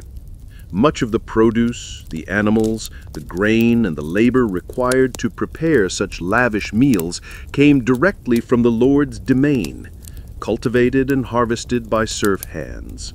The finest cuts of meat, the freshest eggs, the plumpest poultry, these were all destined for the castle, a constant stream of tribute flowing from the fields to the Lord's table. The peasant might hear the distant sounds of feasting and smell the rich aromas wafting on the wind, a tantalizing torment that underscored their own perpetual hunger. The contrast between these two realities was a bedrock of the feudal system. The ability of the nobility to consume so lavishly, even in times of regional scarcity, highlighted their fundamental control over resources and labor. For the peasantry, the struggle against famine was a daily battle, a constant reminder of their precarious existence. For the nobility, the feast was a triumph of power over nature, a demonstration of their elevated status and their freedom from the most primal anxieties that haunted the lives of those who tilled their land. This stark juxtaposition of abundance and deprivation defined the very essence of medieval life, a silent testament to the unforgiving hierarchy that governed all. The influence of the king. While the immediate world of the medieval French villager was dominated by the local lord and the towering presence of his castle, a more distant yet increasingly significant authority resonated across the land: the king. In the 13th century, particularly under strong monarchs like Louis IX, St. Louis, the Capetian kings of France were steadily working to centralize power, chipping away at the often anarchic independence of powerful feudal lords. The sounds of royal decrees carried by weary riders or proclaimed by heralds might filter down to the most remote hamlets, bringing with them new burdens and an awareness of a broader, more unified realm. For much of the early medieval period, the king's influence had been more symbolic than absolute. A powerful duke or count might wield far more direct authority and military might within their own territory than the king could muster across his entire kingdom. The loyalty of vassals was often a tenuous thread, frequently tested by rebellions or shifting alliances. However, the 13th century marked a crucial transformation as the crown began to assert its authority more effectively, building a more coherent administrative and legal structure. The king's authority primarily manifested in several key ways. Firstly, through the establishment of royal courts, While local seigneurial courts handled most daily justice, serious crimes, particularly those involving royal property, treason, or appeals from lower courts, could fall under the king's direct jurisdiction. The Parliament of Paris, originally a royal court, began to formalize its role as a supreme judicial body, its decisions carrying the ultimate weight of royal authority. This offered a theoretical avenue for justice beyond the whims of a local lord, though one rarely accessible to the common peasant. Secondly, the king exerted influence through royal taxation. Beyond the feudal dues owed to their immediate lord, peasants might also be subject to taxes levied directly by the crown, often for specific purposes like funding a war or a crusade. These royal impositions, though less frequent than feudal taxes, added another layer of burden. The arrival of a royal tax collector, distinct from the lord's bailiff, was a clear sign of the king's expanding reach. The rustle of parchment, the solemn reading of decrees, the grim-faced collection of coin or goods, these were the tangible manifestations of distant royal power. Thirdly, the king began to issue royal ordinances and decrees that applied across broader territories, gradually standardizing certain laws and practices. These decrees might concern coinage, weights and measures, or even the conduct of warfare. While many still held specific local customs, the king's efforts laid the groundwork for a more uniform legal system. News of these decrees would trickle down, spread by travelers, merchants, or royal officials, sometimes sparking confusion or resentment if they contradicted long-held local traditions. The sounds of unfamiliar pronouncements, perhaps in a slightly different dialect, might cause unease. The king's peace was another concept being actively promoted. This was the idea that ultimate peace and order in the realm derived from the king's authority. This involved suppressing feuds between nobles, curbing arbitrary violence, and offering royal protection to certain roads or markets. For the common folk, such initiatives, if effectively enforced, offered a rare glimmer of security beyond the direct power of their local lord. A sense of greater stability, a slight easing of constant vigilance, might subtly alter the atmosphere of a village if the king's peace truly took hold. However, the king's influence was not always benevolent. Harsh royal decrees could significantly impact village life. Levies of men for royal armies, requisitioning of supplies, or sudden increases in taxation to fund the king's distant wars could bring severe hardship. The 100 Years' War, though primarily a 14th and 15th century conflict, had its roots and early skirmishes in the 13th century, and royal demands for military service could pull men from their fields, leaving families vulnerable and crops unharvested. The sounds of recruiting sergeants, the clatter of royal troops passing through the village, the cries of lament from families whose sons were conscripted, these were the grim harbingers of royal demands. The visual presence of the king himself in rural areas was exceedingly rare. Most peasants would never see their monarch. Knowledge of the king came through second-hand accounts, rumors, the rare sight of royal coinage, or the decrees posted in the market square. The king was a distant, almost mythical figure, elevated by divine right. Yet his decisions had real, tangible consequences on the ground. The church, too, played a role in bolstering royal authority. The king was often portrayed as God's anointed, his rule sanctified by divine will. This religious legitimacy lent immense weight to royal commands and helped solidify the king's centralizing power against fragmented feudal loyalties. The sermons in the village church would often reinforce the duty of obedience not just to the local lord, but to the king above all. Thus, while the lord remained the most immediate and tangible authority in medieval French village life, the 13th century saw the slow, inexorable rise of the king's overarching influence. This growing power, though distant, brought new structures of justice, new burdens of taxation, and a nascent sense of national identity, slowly but surely reshaping the landscape of power and the lives of those who lived beneath its expanding shadow.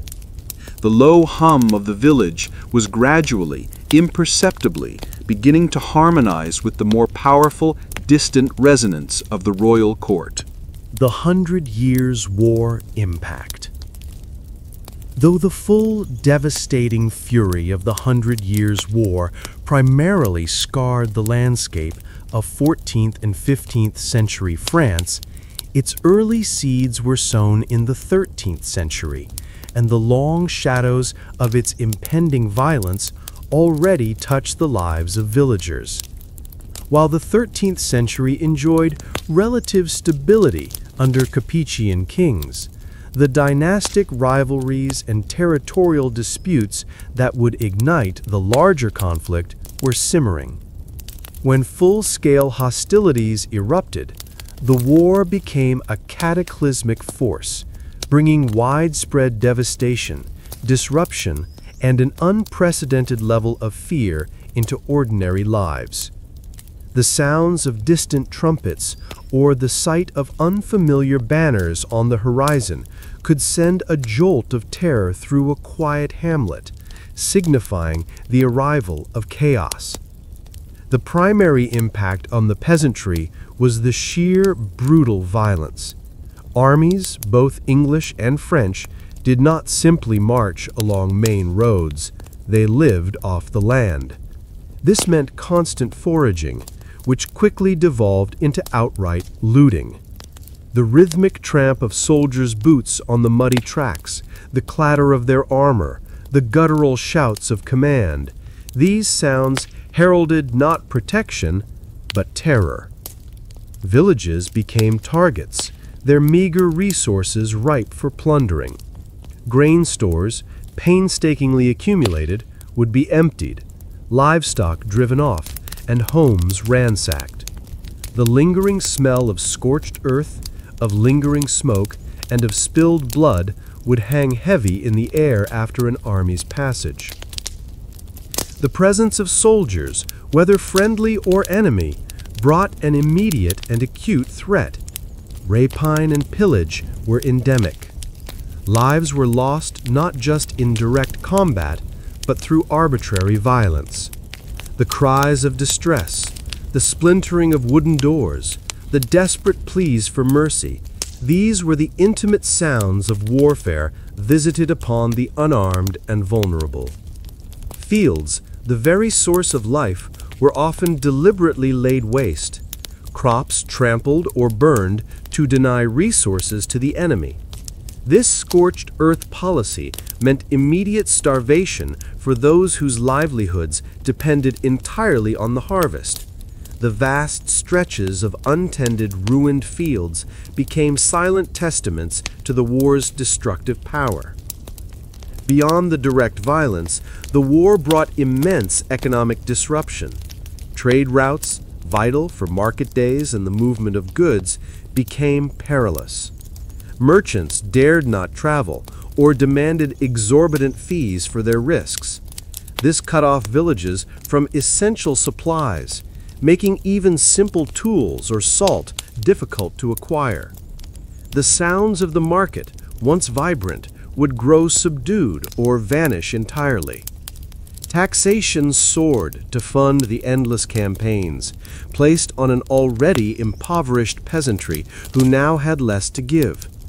The royal tax collectors, often accompanied by armed escorts, became an even more feared presence, demanding impossible sums from ruined communities. Disease and famine followed inevitably in the wake of armies.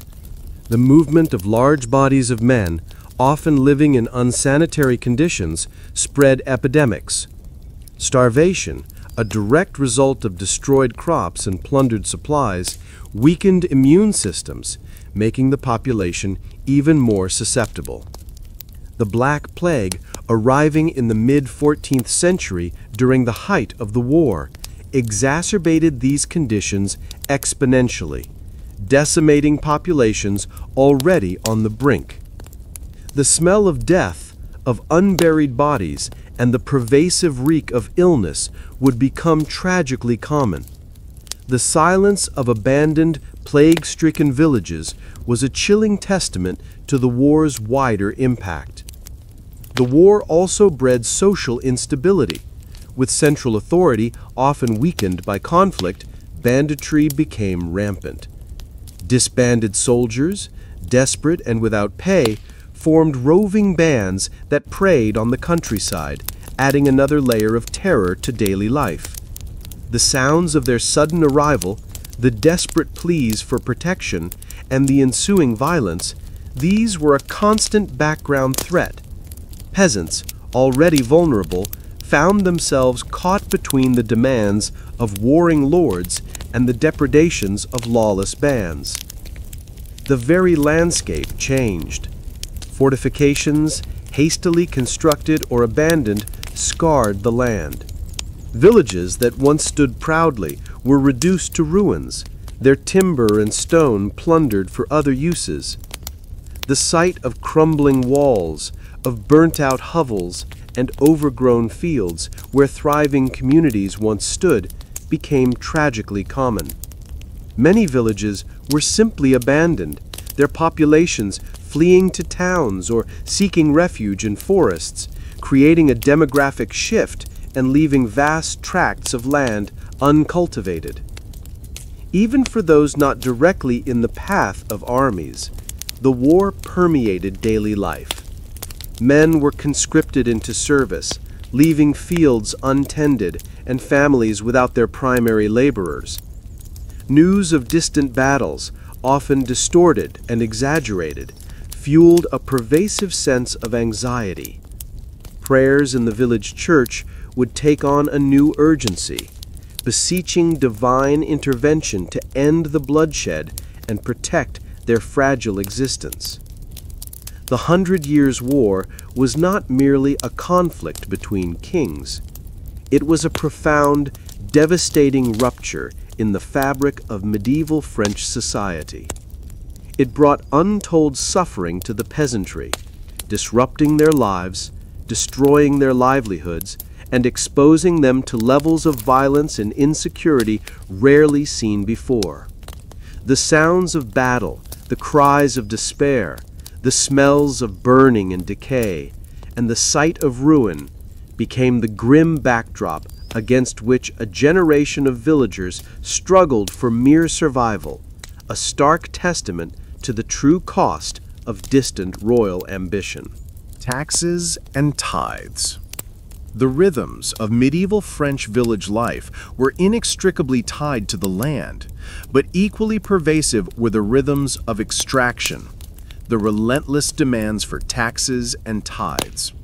These were not voluntary contributions, but unavoidable burdens, woven into the very structure of the feudal system, ensuring that the fruits of peasant labor flowed upwards to sustain the nobility, the clergy, and, increasingly, the distant crown.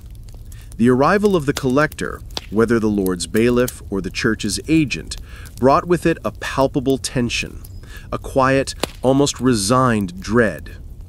The most immediate and constant burden was the tithe, from the Old English teogotha, meaning tenth. This was a payment due to the church, typically a tenth of all agricultural produce. The smell of the harvest, usually a joyous aroma of bounty, was tinged with the knowledge that a substantial portion was not truly theirs. Grain, meticulously threshed and winnowed, would be measured out, a tenth of the sheaves, a tenth of the eggs, a tenth of the lambs born, all were destined for the church's granary or coffers. The sounds of measuring, the rustle of straw, the bleating of newly separated animals, these accompanied the collection. The rationale for the tithe was spiritual. It was seen as a divine obligation, a contribution to support the parish priest, maintain the church building, and fund charitable works. For the peasantry, however, it was a very real, tangible reduction in their already meager sustenance. Refusal to pay was a grave sin, risking not only spiritual damnation, but also the intervention of the church's courts and secular authorities, who would enforce collection with stern resolve. Beyond the tithe, the Lord extracted a multitude of other taxes and dues. The most significant was rent in kind or rent in labor. A portion of the harvest, often far more than a tenth, might be owed directly to the Lord as rent for the land. This often meant large wagons drawn by village oxen, laden with sacks of grain, bundles of flax, or barrels of wine, trundling from the village to the Lord's castle granary. The creak of the cartwheels, the heavy footsteps of the drivers, the calls of the bailiff overseeing the collection, these were the sounds of obligation being fulfilled. The corvée, as described earlier, was another form of taxation, labor service. Days spent working the Lord's domain, repairing roads, or constructing fortifications were a direct transfer of peasant time and energy, time that could not be used to cultivate their own fields. The heavy thud of pickaxes, the grunts of exertion, the distant cries of the overseer, these were the sounds of unpaid labor. Then there were the banalities, the forced monopolies of the Lord. Every kernel of grain had to be milled at the Lord's mill, for which a portion of the flour was taken as fee. All bread had to be baked in the Lord's oven, incurring another charge. The sound of the grinding millstones, the warmth emanating from the communal oven, these essential services came at a cost, ensuring a continuous stream of revenue for the Lord. The smell of fresh flour, the aroma of baking bread were often accompanied by the bitter taste of knowing a share was lost. Various smaller dues also chipped away at peasant resources. The tillage, or tile, an arbitrary annual tax, could be levied by the Lord at his discretion. Fines were exacted for transgressions in the Lord's court. Payments were required for marriage outside the domain or for inheritance upon a serf's death or heriot. These myriad small fees acted as a constant drain, ensuring that even a small accumulated surplus was quickly diminished. The emerging power of the king brought yet another layer of taxation. As the Capetian monarchs consolidated power and engaged in larger wars, they levied royal taxes across the kingdom. These were often presented as emergency measures, for instance, to fund a crusade or to defend the realm against foreign invaders. The collection of these taxes could be particularly harsh, as they were imposed on top of existing feudal and ecclesiastical dues. The sight of unfamiliar royal officials, often more distant and less familiar than the Lord's bailiff, added to the sense of imposition.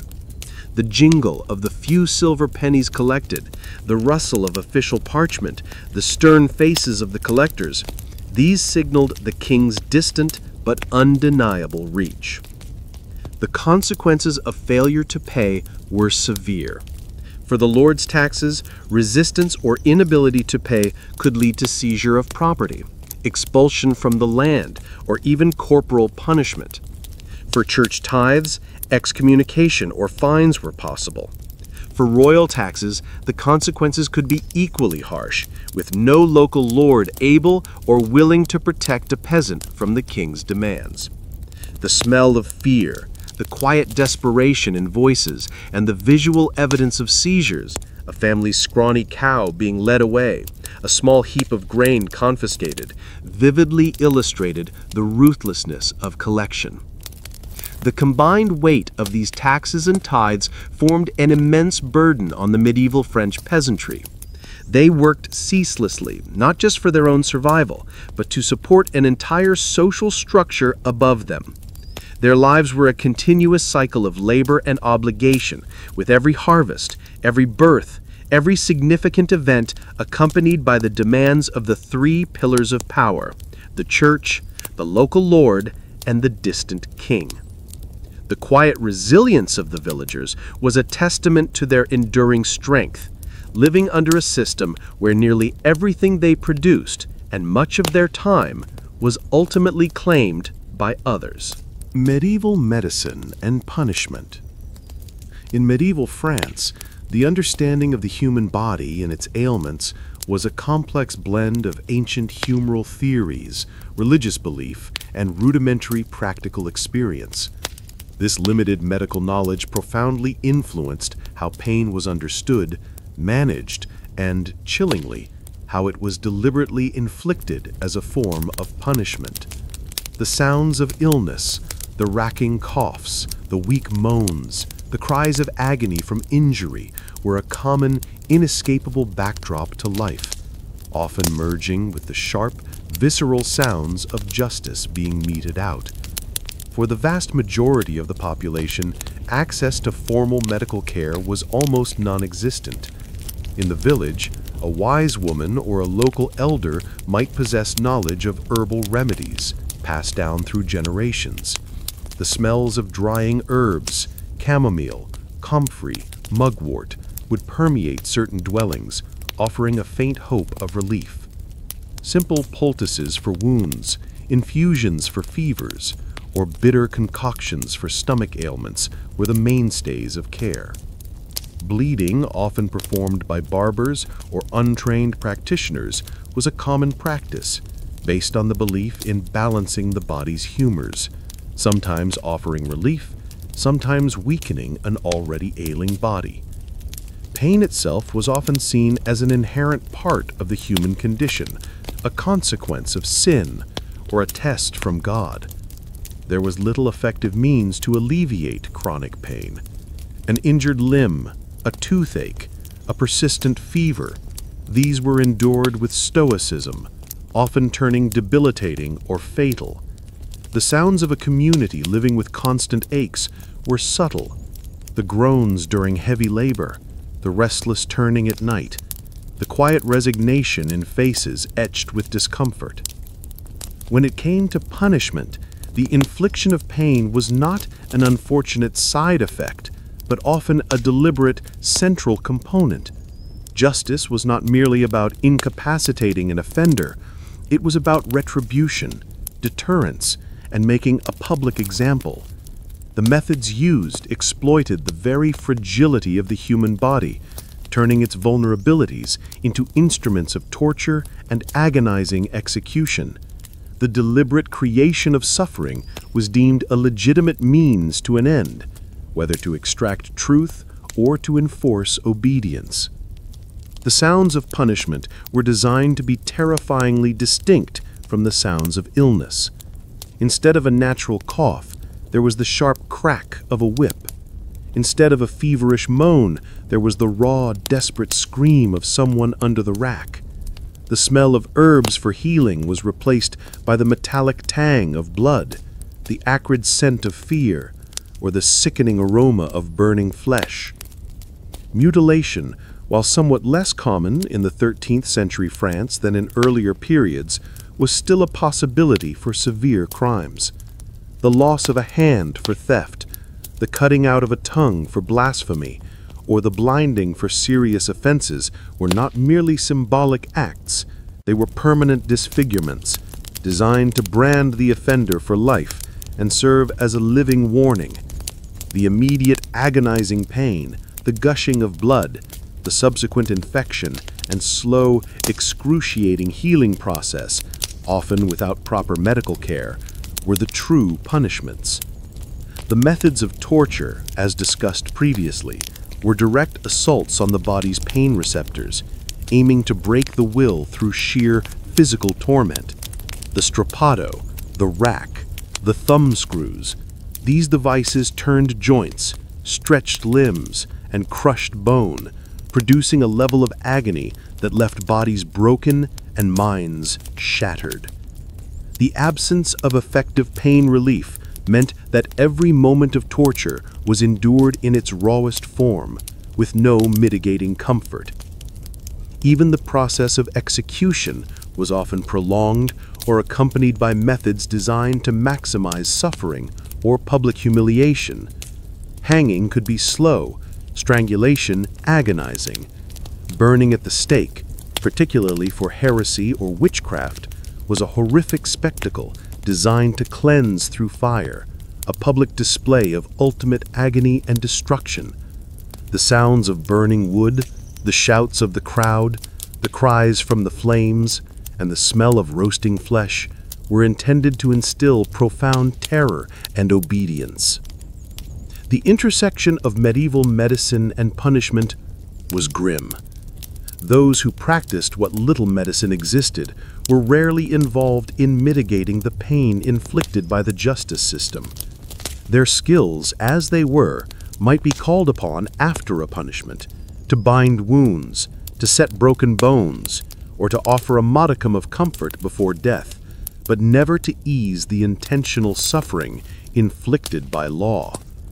The line between treating illness and inflicting pain was stark and absolute. The constant presence of pain, whether from disease or deliberate infliction, shaped the medieval mindset. It fostered a resilience born of necessity, a stoicism in the face of suffering that is difficult for modern sensibilities to grasp. The sounds of a coughing villager, a child crying from a stomachache, or a condemned person screaming under the lash, these were all part of the daily auditory landscape, a stark reminder of the body's fragility and the harsh realities of existence, where suffering was often an inescapable and sometimes intentionally imposed condition. Escape and resistance. For the medieval French serf, life was a cage, albeit one woven from custom, law, and economic necessity rather than iron bars. The idea of escape, of severing the unbreakable bond to the Lord's land, was a desperate, perilous dream, often whispered in hushed tones by the firelight or harbored in the deepest recesses of the heart. Open resistance, equally rare, was a fiery, often suicidal outburst against overwhelming power. The quiet hum of village life often masked currents of discontent, sometimes simmering for generations before boiling over. The most common form of escape was simply flight. A serf might abandon their plot, leaving behind everything, their meager possessions, their family, if they could not all flee together, and the only life they had ever known. The journey itself was fraught with peril. The open road was dangerous, filled with bandits, wild animals, and the constant risk of starvation. Every unfamiliar face was a potential informer, every passing traveler a possible agent of the Lord. The sounds of their desperate journey would be hushed footsteps on a dirt path, the rustle of leaves, the distant baying of dogs, and the constant thumping of a terrified heart. The smell of fear, of sweat, and of the unknown permeated every moment. The destination for such desperate flights was usually a town. Medieval towns, burgeoning centers of trade and craft, often had a customary law that granted freedom to anyone who lived within their walls for a year and a day without being reclaimed by their lord. This provided a tantalizing, if difficult, path to liberty. The sounds of the town, its bustling market, its clatter of industry, its freer chatter would have been a powerful draw, a stark contrast to the quiet, circumscribed life of the village. The smell of varied goods, of brewing ale, of human crowds, these were the sense of a different, potentially free existence. However, reclaiming a runaway serf was often a point of honor and economic necessity for a lord. Bailiffs or armed retainers might be dispatched to track them down, their horses thundering along the roads.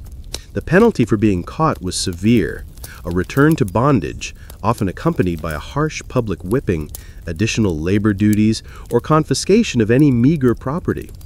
This served as a brutal deterrent to others who might harbor similar dreams of liberty.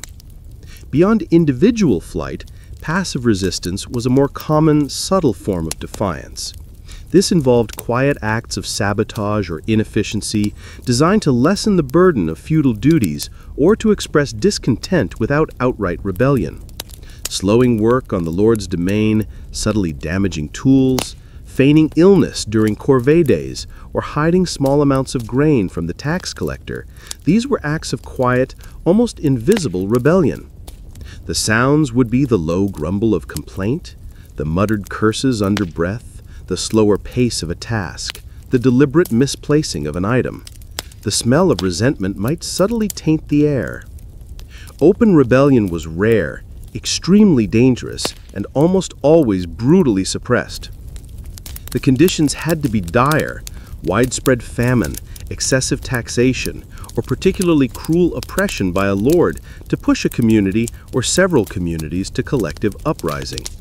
These were not sophisticated military campaigns, but desperate, often disorganized acts of raw fury. The sounds of a rebellion would be terrifying: the sudden, loud cries of anger, the clatter of hastily gathered farming implements turned into weapons, the roar of a mob, and the splintering of doors as they stormed a manor house or a bailiff's dwelling. The smell would be of smoke, fear, and imminent violence. Such uprisings, like the Jacquerie in the 14th century, although slightly later than our primary focus, it exemplifies the desperation, were often short-lived and met with overwhelming force by the lord's knights or royal troops. The sounds of cavalry charges, the clash of steel against pitchforks, the screams of the wounded, these quickly replaced the sounds of peasant anger. The suppression was savage: widespread slaughter, burning of villages, and horrific public executions to reassert authority and crush any further thoughts of defiance. The lingering smell of death and destruction would mark the land for years. Sometimes resistance took the form of legal challenges, although these were almost exclusively the domain of more prosperous peasants or communities with strong leadership, and often through the burgeoning communal movements in towns seeking greater autonomy from their lords. These involved petitions, collective bargaining, or even bringing cases to royal courts, though such avenues were slow, expensive, and carried immense risk. The quiet rustle of legal documents, the hushed discussions, the journey to a distant court, these were the sounds of a different kind, very rare struggle for liberty. Despite the omnipresent fear of punishment and the overwhelming power of the feudal system, the spirit of resistance, however small, never entirely died. The quiet determination to survive, the small acts of defiance, the desperate flights to freedom, and the rare explosive moments of rebellion, these were all expressions of a human longing for autonomy in a world that sought to deny it. The low hum of daily life in the village, though seemingly resigned, always carried the faint, defiant undertone of a people who, despite everything, dreamed of a different kind of existence. The role of the guilds and towns. While the vast majority of medieval French life revolved around the rhythms of the agricultural village and the lord's domain, burgeoning pockets of a different existence were slowly taking root: the towns.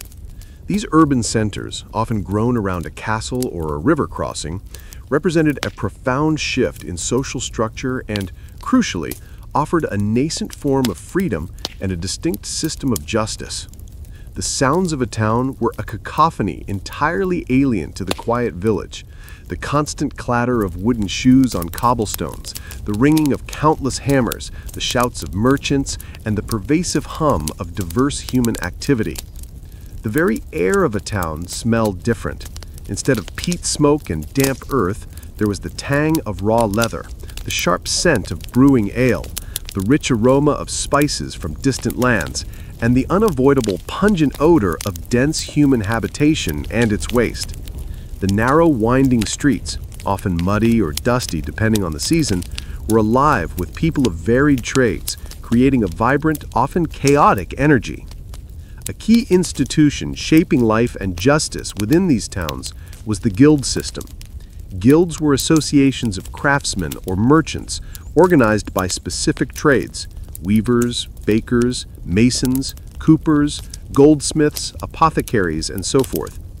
Joining a guild was a pathway to economic security and social standing, a progression from apprentice, a young person learning the trade, often living with the master's family, to journeyman, a skilled worker who traveled and worked for wages, and eventually to master, one who owned their own workshop and could train others. The sounds of the guilds were specific: the rhythmic thunk of a weaver's loom, the clink of a goldsmith's hammer on metal, the whir of a potter's wheel, the chop of a butcher's cleaver. The guilds held significant power within town governance and played a crucial role in regulating their respective crafts. They set standards for quality, controlled prices and limited competition, ensuring a stable livelihood for their members. They also functioned as social and religious organizations, providing mutual support for members and their families, organizing feast days, and contributing to the local church. Crucially, guilds often possessed their own internal justice systems. Disputes between masters or between masters and apprentices would be heard and adjudicated by guild elders. Misconduct, shoddy workmanship, or violations of guild rules would result in fines, temporary suspensions, or, in severe cases, expulsion from the guild, a professional death sentence in the medieval urban economy. This self-governance offered a degree of autonomy from the lord's direct control, building a distinct legal framework within the town. The towns themselves sought, and often achieved, a measure of autonomy from feudal lords. This was a gradual process, often achieved through long, complex negotiations or sometimes through outright rebellion, culminating in the granting of a charter of liberties. These charters varied widely, but typically granted townsmen the right to manage their own affairs, elect their own officials, such as mayors and aldermen, levy their own taxes, and, critically, establish their own town courts. These municipal courts offered a form of justice distinct from the seigneurial system.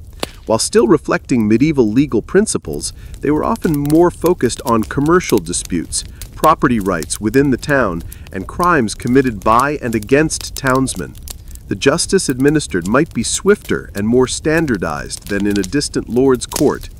Punishments, though still harsh, might be tailored to urban concerns, focusing on fines, public shaming, pillories and stocks were common in town squares, or banishment from the town walls. The solemn pronouncements of the town magistrates, the rustle of official documents, and the occasional shouts of the town crier announcing decrees, these were the sounds of urban law. The very air of a town carried the concept of freedom. The custom that a serf living undetected within town walls for a year and a day became a free person was a powerful magnet, drawing desperate souls from the countryside. This principle, Stadtluft macht frei, or town air makes free, slowly eroded the bonds of serfdom, creating a new class of urban dwellers who, while still subject to authority, possessed greater personal liberty and economic opportunity than their rural counterparts. The hopeful, sometimes ragged figures arriving at the town gates, their faces etched with desperation and anticipation, were tangible symbols of this burgeoning freedom. However, town life was not without its own harsh realities. Overcrowding, poor sanitation, and the rapid spread of disease were constant threats. Economic competition could be fierce, and social stratification, though different from the feudal hierarchy, was still present. Yet for many, the trade-off was worth it. The ability to control one's own labor, to earn wages, to participate in self-governance, and to access a wider array of goods and services, even with its attendant dangers, offered a powerful alternative to the unchanging, often brutal reality of rural serfdom. The sounds of the town, therefore, were not just of commerce and craft, but also of a burgeoning new social order. The clatter of the guild meeting, the debates in the town council, the pronouncements from the town hall, these were the sounds of a nascent civic identity, a collective asserting its rights and administering its own justice. The towns and their guilds were vibrant, dynamic spaces, slowly but inexorably reshaping the legal, economic, and social landscape of medieval France, offering a tantalizing glimpse of a future where freedom was not just a distant dream, but a tangible, if hard-won, reality. Witch hunts in France.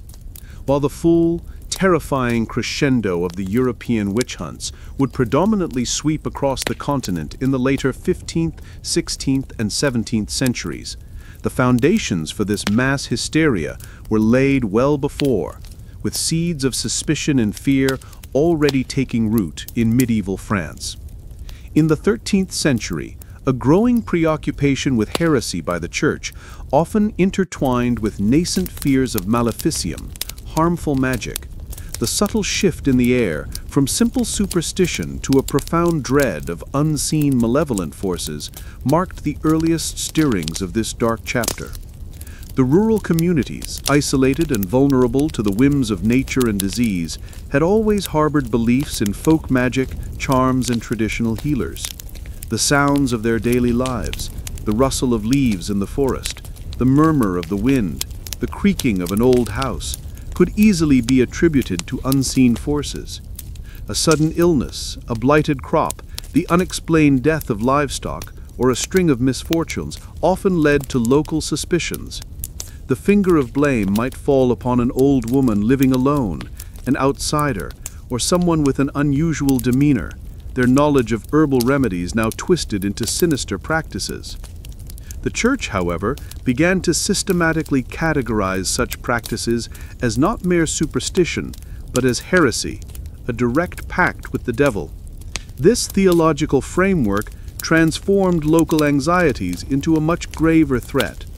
The Inquisition, established firmly in the 13th century to combat widespread heresies like Catharism, increasingly turned its attention to magical practices, viewing them as a manifestation of demonic influence. The stern pronouncements from the pulpit, the warnings against secret pacts, and the emphasis on the omnipresence of evil in the world instilled a deep-seated fear in the hearts of the devout.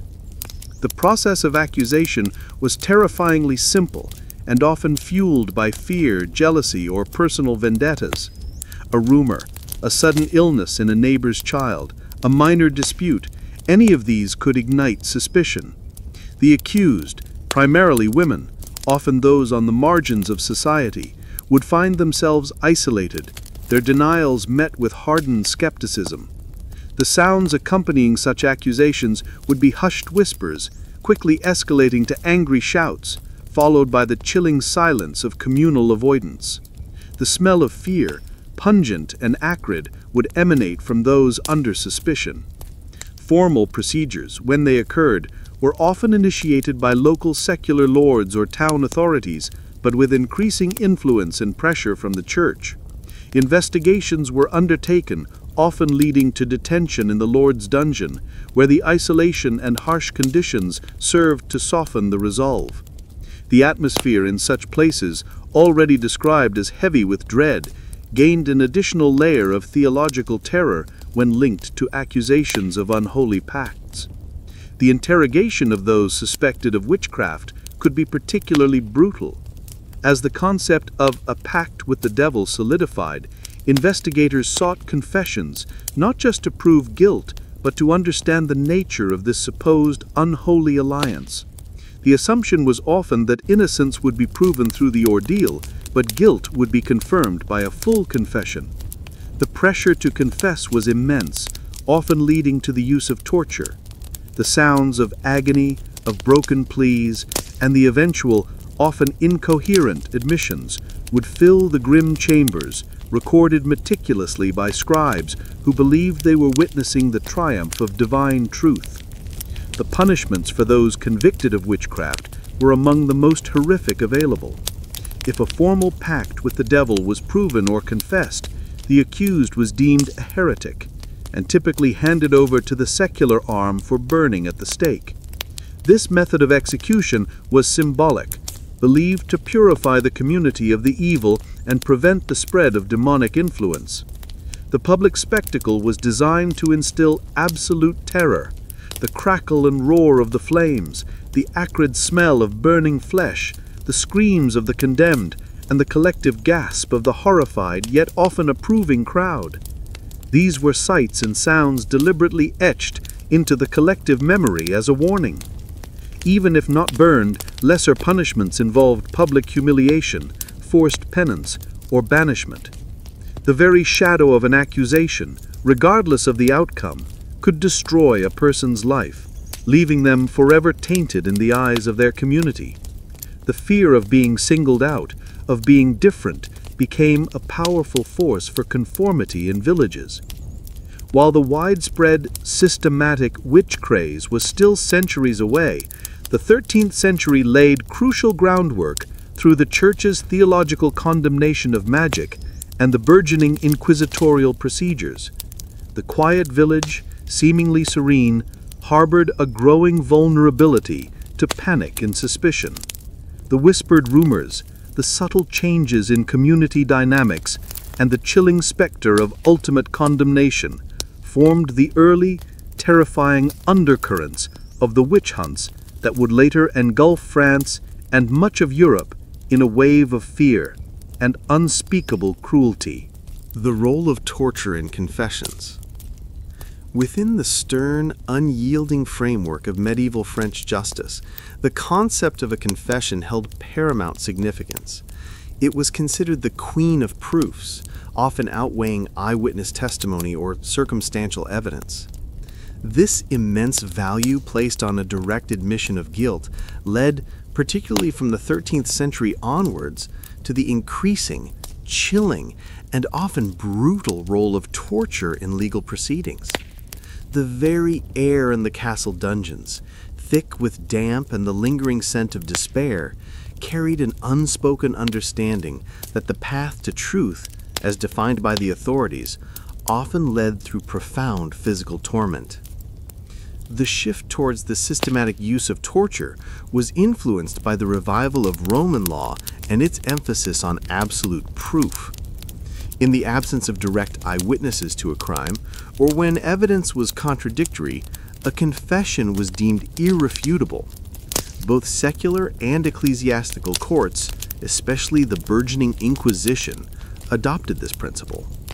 The logic was cold. If a person truly committed a crime, they would confess. If they did not confess, it was either because they were truly innocent, a rare outcome under this system, or because they were stubbornly resisting the truth, implying guilt. The application of torture was rarely immediate upon arrest. Suspects would first endure periods of harsh confinement in the cold, dark, and unsanitary dungeons. The physical discomfort, hunger, thirst, pervasive cold, lack of sleep, combined with the immense psychological pressure of isolation and the known reputation of the castle's lower levels, was often the first stage of coercion. The constant drip of water, the scuttling of unseen creatures, the impenetrable darkness, these were designed to erode resistance, leaving a person desperate for release, even at the cost of admitting to a falsehood. When the formal interrogation began, it would be conducted by the Lord's bailiff, a royal judge, or an inquisitor, often in the presence of a scribe to record the proceedings and a representative of the church. The initial questions would be direct, accusatory, and relentless. Only if the accused maintained their innocence despite mounting suspicion or half-proof, circumstantial evidence not strong enough for conviction on its own, would the shift to physical coercion begin. The air in these interrogation chambers would be heavy with tension, the sounds consisting of sharp questions, desperate denials, and the rustle of parchment. The introduction of torture was a calculated escalation.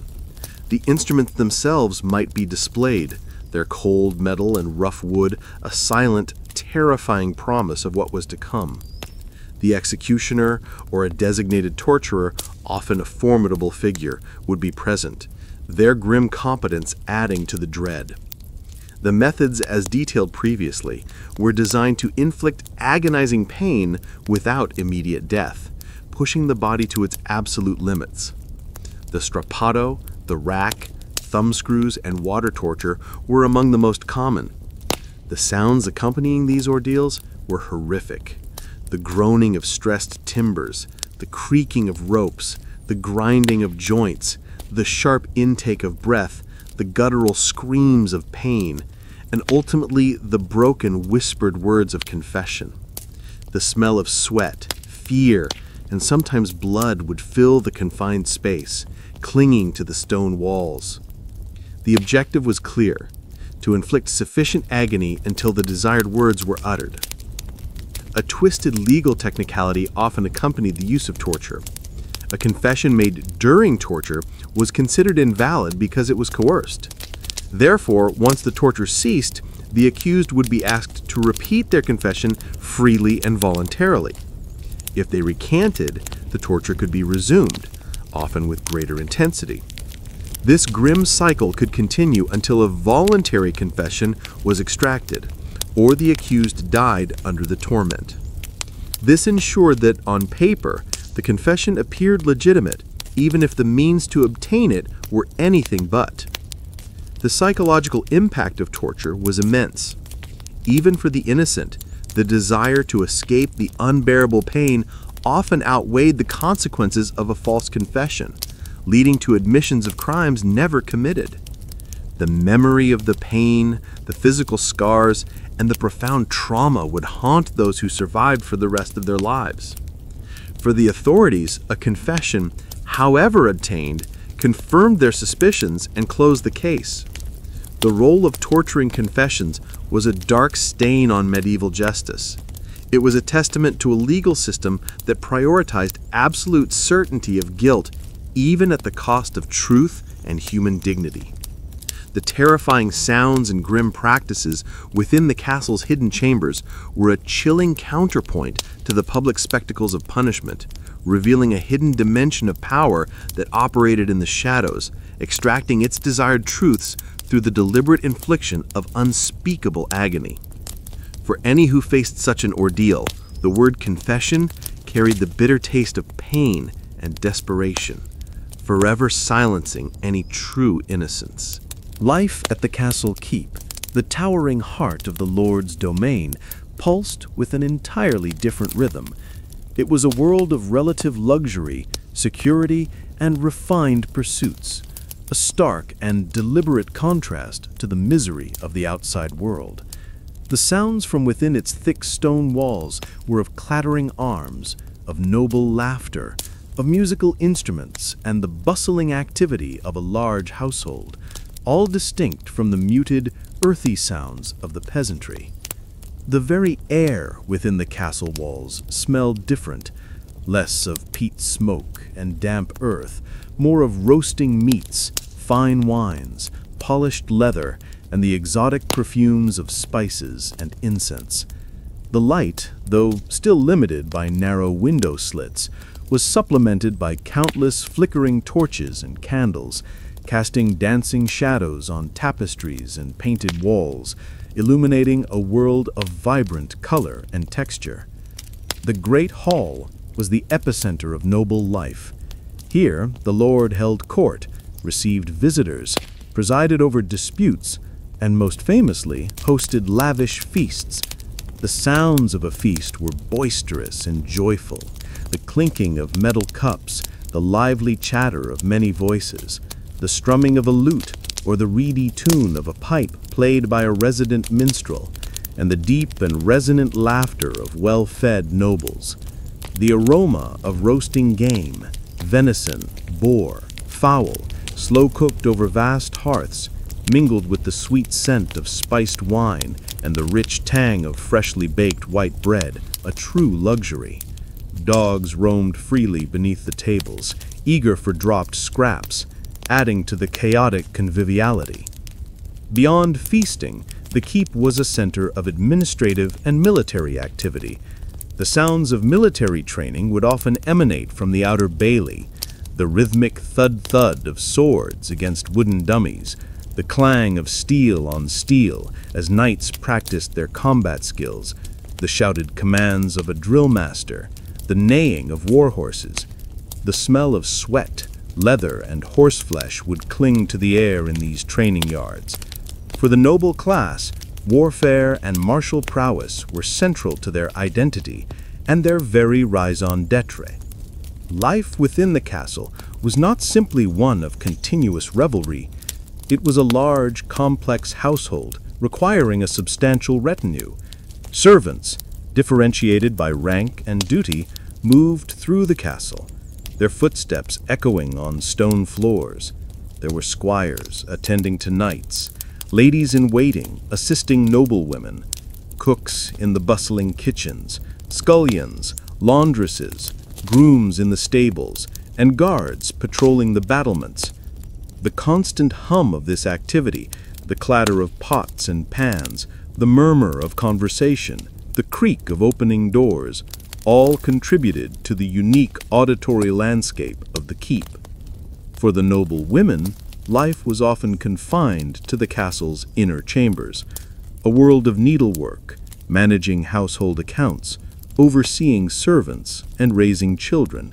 Their sounds were softer, the gentle hum of a spinning wheel, the rustle of fine fabrics, the quiet lullabies for infants, and perhaps the rustle of parchment as household accounts were managed.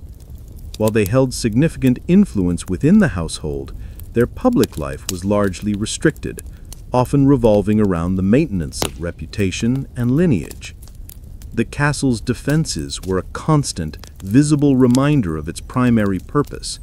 The thick walls, the deep moats, the formidable gatehouses with their creaking portcullises and heavy drawbridges, these were the physical manifestations of security.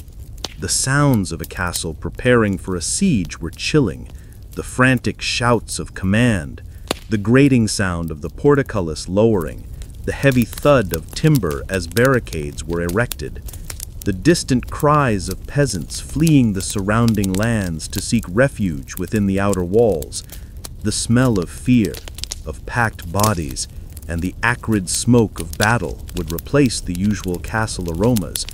Despite the relative comfort and security, life in the keep could also be confined.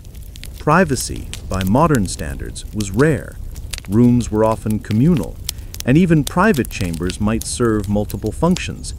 The sounds of life were always close at hand, sometimes stifling. Yet, compared to the open, often brutal exposure of the peasantry, the castle offered a sanctuary, a world where the elements were largely kept at bay, and where the daily struggle for mere survival was replaced by the pursuits of power, prestige, and pleasure. The contrast between the noble's life in the keep and the peasant's life in the hovel was stark, a defining characteristic of medieval France. One enjoyed abundance, protection, and a world of leisure and martial pursuits built upon the labor of the other. The castle, with its grand hall, its bustling kitchens, its training yards, and its formidable defenses, stood as a vibrant, noisy, and opulent counterpoint to the quiet, smoky, and often hungry existence of the village below. This was the unchallenged reality of the medieval social order, writ large in stone and lived out in vastly different rhythms of existence. The legacy of brutal justice. The harsh realities of medieval French justice, with its public shaming, physical mutilation, and swift executions, did not simply vanish with the passing of the Middle Ages. They left a deep and indelible legacy, shaping subsequent legal thought, public memory, and the very concept of law and punishment for centuries to come. The echoes of the executioner's axe, the groans from the pillory, and the screams from the stake permeated the collective consciousness, forming a grim foundation upon which later societies would slowly, painfully, build more nuanced systems. One of the most profound legacies was the entrenched connection between punishment and public spectacle. For centuries after the medieval period, the notion that justice must be visibly administered, that the body of the condemned must be displayed as a warning, persisted. The public gallows, stocks, and whipping posts remained features of European towns well into the early modern era. The sounds of the crowd, the cries of the condemned, the solemn pronouncements of the judge, these were deeply ingrained traditions. Even when executions moved indoors, the memory of their public nature informed the terrifying aura surrounding capital punishment. The medieval emphasis on confession, often extracted through torture, also cast a long shadow. Though judicial torture would slowly be outlawed in many European countries during the Enlightenment, the psychological and legal framework that deemed confession paramount proved stubbornly resilient. The idea that guilt was absolute only if admitted by the accused persisted, influencing interrogation techniques and legal presumptions. The chilling quiet of the interrogation chamber, where truth was literally beaten out of a body, left a deeply troubling ethical scar on legal history. The sheer severity and physical nature of punishments also left a lasting mark. While modern justice systems largely abandoned mutilation and public floggings, the underlying principle of state-sanctioned violence against the body remained. The idea that punishment must inflict pain, that it must be a physical deterrent, was deeply ingrained. The shift to incarceration as the primary form of punishment, which became more widespread in later centuries, was a significant evolution, moving the suffering from public spectacle to hidden confinement, but not entirely away from physical discomfort. The cold, damp cells of medieval dungeons simply expanded into the vast, impersonal prisons of later eras. The arbitrary nature of feudal justice, where local lords held vast power, slowly gave way to the rise of centralized royal justice. The rustle of royal decrees, the solemn pronouncements from a king's court, became more widespread, slowly replacing the local lord's unquestioned word. This transition, however, was prolonged and often violent, marked by centuries of struggle between local power and burgeoning national authority. The medieval period also forged the concept of legal distinctions based on social status. While later legal systems would strive for equality before the law, the medieval reality of noble privilege and peasant subservience left a residue. The idea that certain individuals or groups were somehow above common law or deserved different forms of justice would linger in various forms, manifesting in different legal codes for different classes or professions, or in the continued use of dueling among aristocrats. The clink of a noble's sword, the grim practicality of a serf's stocks, these distinct sounds of punishment underscored the enduring class divide. Furthermore, the experience of medieval justice fueled a gradual, evolving public discourse on human rights. While concepts like individual liberty and due process were centuries away, the very brutality of the medieval system, the widespread suffering, and the obvious injustices slowly began to provoke calls for reform. The cries of the condemned, the suffering witnessed in the public square, the quiet despair in the villages, these experiences, passed down through oral tradition and later through written accounts, contributed to a growing, albeit slow, societal unease with absolute, unchecked power. The visual presence of the instruments of justice, the gallows, the pillory, the stocks, continued to stand in many towns, becoming relics of a past era, silent monuments to a different understanding of law. Their weathered timbers and rusted iron spoke of an age where justice was swift, brutal, and deeply personal. Even today, the sight of a medieval dungeon or the remains of a gallows can evoke a visceral sense of the era's severity, a chilling echo of the past. The legacy of medieval French justice, therefore, is complex. It was a system born of necessity in a fragmented, often violent world, designed to maintain order through fear and absolute power. Its brutal practices, though now largely abandoned, left an enduring imprint on the development of Western law, shaping both the institutions that followed and the collective human memory of what justice had once been and what it should never be again. The echoes of suffering, the weight of judgment, and the hard-won lessons of its harshness continued to resonate, influencing the slow, often painful march towards a more humane and equitable system of law. Twilight in medieval France. As the sun began its slow descent, painting the western sky with hues of bruised purple and fading orange, a profound quiet would settle over the medieval French village. It was a silence different from the pre-dawn chill, one imbued with the weariness of a day's labor, the lingering echoes of its hardships, and the quiet, persistent fears that accompanied the encroaching darkness.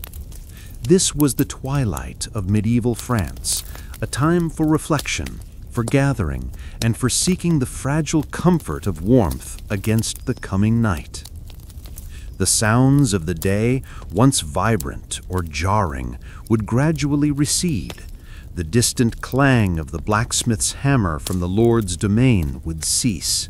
The shouts of children at play would soften into sleepy murmurs, eventually giving way to the quiet breathing of slumber.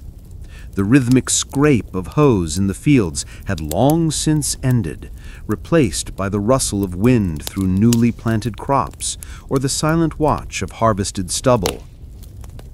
The air would cool rapidly, carrying the distinct smell of damp earth, the lingering scent of wood smoke, and perhaps the faint, comforting aroma of a simmering pot within the hovels. For those who had witnessed or participated in the day's grim spectacles of punishment, the silence after punishment was particularly heavy. The gallows, now empty save for the sway of a rope in the wind, stood as a stark silhouette against the fading light. The pillory, no longer holding its human occupant, seemed to radiate a cold, empty judgment. The ground around these sites, recently trampled by a morbid crowd, slowly absorbed the final echoes of public condemnation.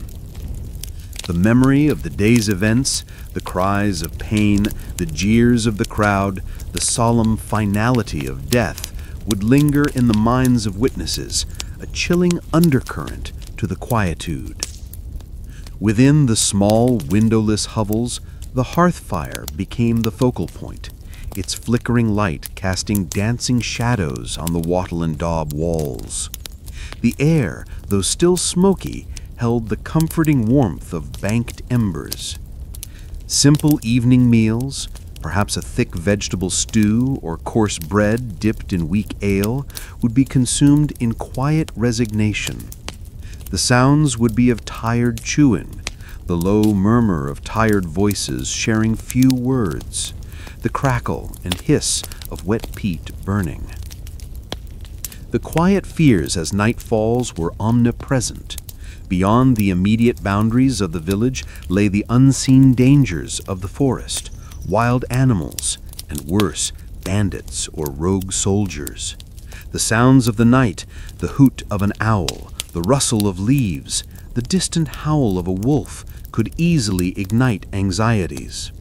The fear of fire, a constant threat to timber and thatched dwellings, was always present, and deeper still, the fear of the unknown, of plague or famine returning with the new season, or the unpredictable whims of the Lord lay just beneath the surface of consciousness. Yet in this quiet darkness, there was also a profound sense of community and resilience. Families huddled together for warmth, their bodies a testament to enduring life.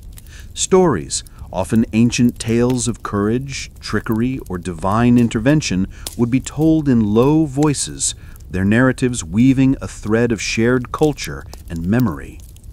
The slow, rhythmic sounds of simple evening tasks, perhaps the soft clatter of a bowl being cleaned, the quiet rustle of straw as bedding was prepared, filled the air, anchoring the present moment. The sleep that eventually claimed the village was deep, born of sheer exhaustion. Bodies, aching from a day of relentless toil, would find brief respite on straw pallets. The quiet breathing of sleeping forms, the soft snore of an elder, the occasional restless shift of a child, these were the sounds of humanity at its most vulnerable, yet also most enduring. From a distance, the village might disappear into the darkening landscape, its low turf roofs blending into the earth, its few faint lights swallowed up by the vastness of the night. Only the faintest wisp of smoke, a sign of banked fires and enduring life, might rise from the clustered dwellings. The castle, by contrast, might stand out more starkly, its dark bulk an unchanging sentinel against the starry sky, its few lights representing a different, guarded form of life. The twilight in medieval France was a daily reminder of a life lived by natural rhythms, a life of continuous challenge, yet also of profound endurance.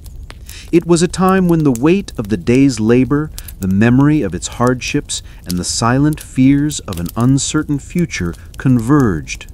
But it was also a moment of shared humanity, of drawing close, finding warmth in the collective breath, and waiting for the first insistent crow of the rooster that would herald another dawn, another day in the unforgiving yet eternally persistent tapestry of medieval existence. The silence, therefore, was not empty, but filled with the unwritten stories of survival whispered on the cold night air.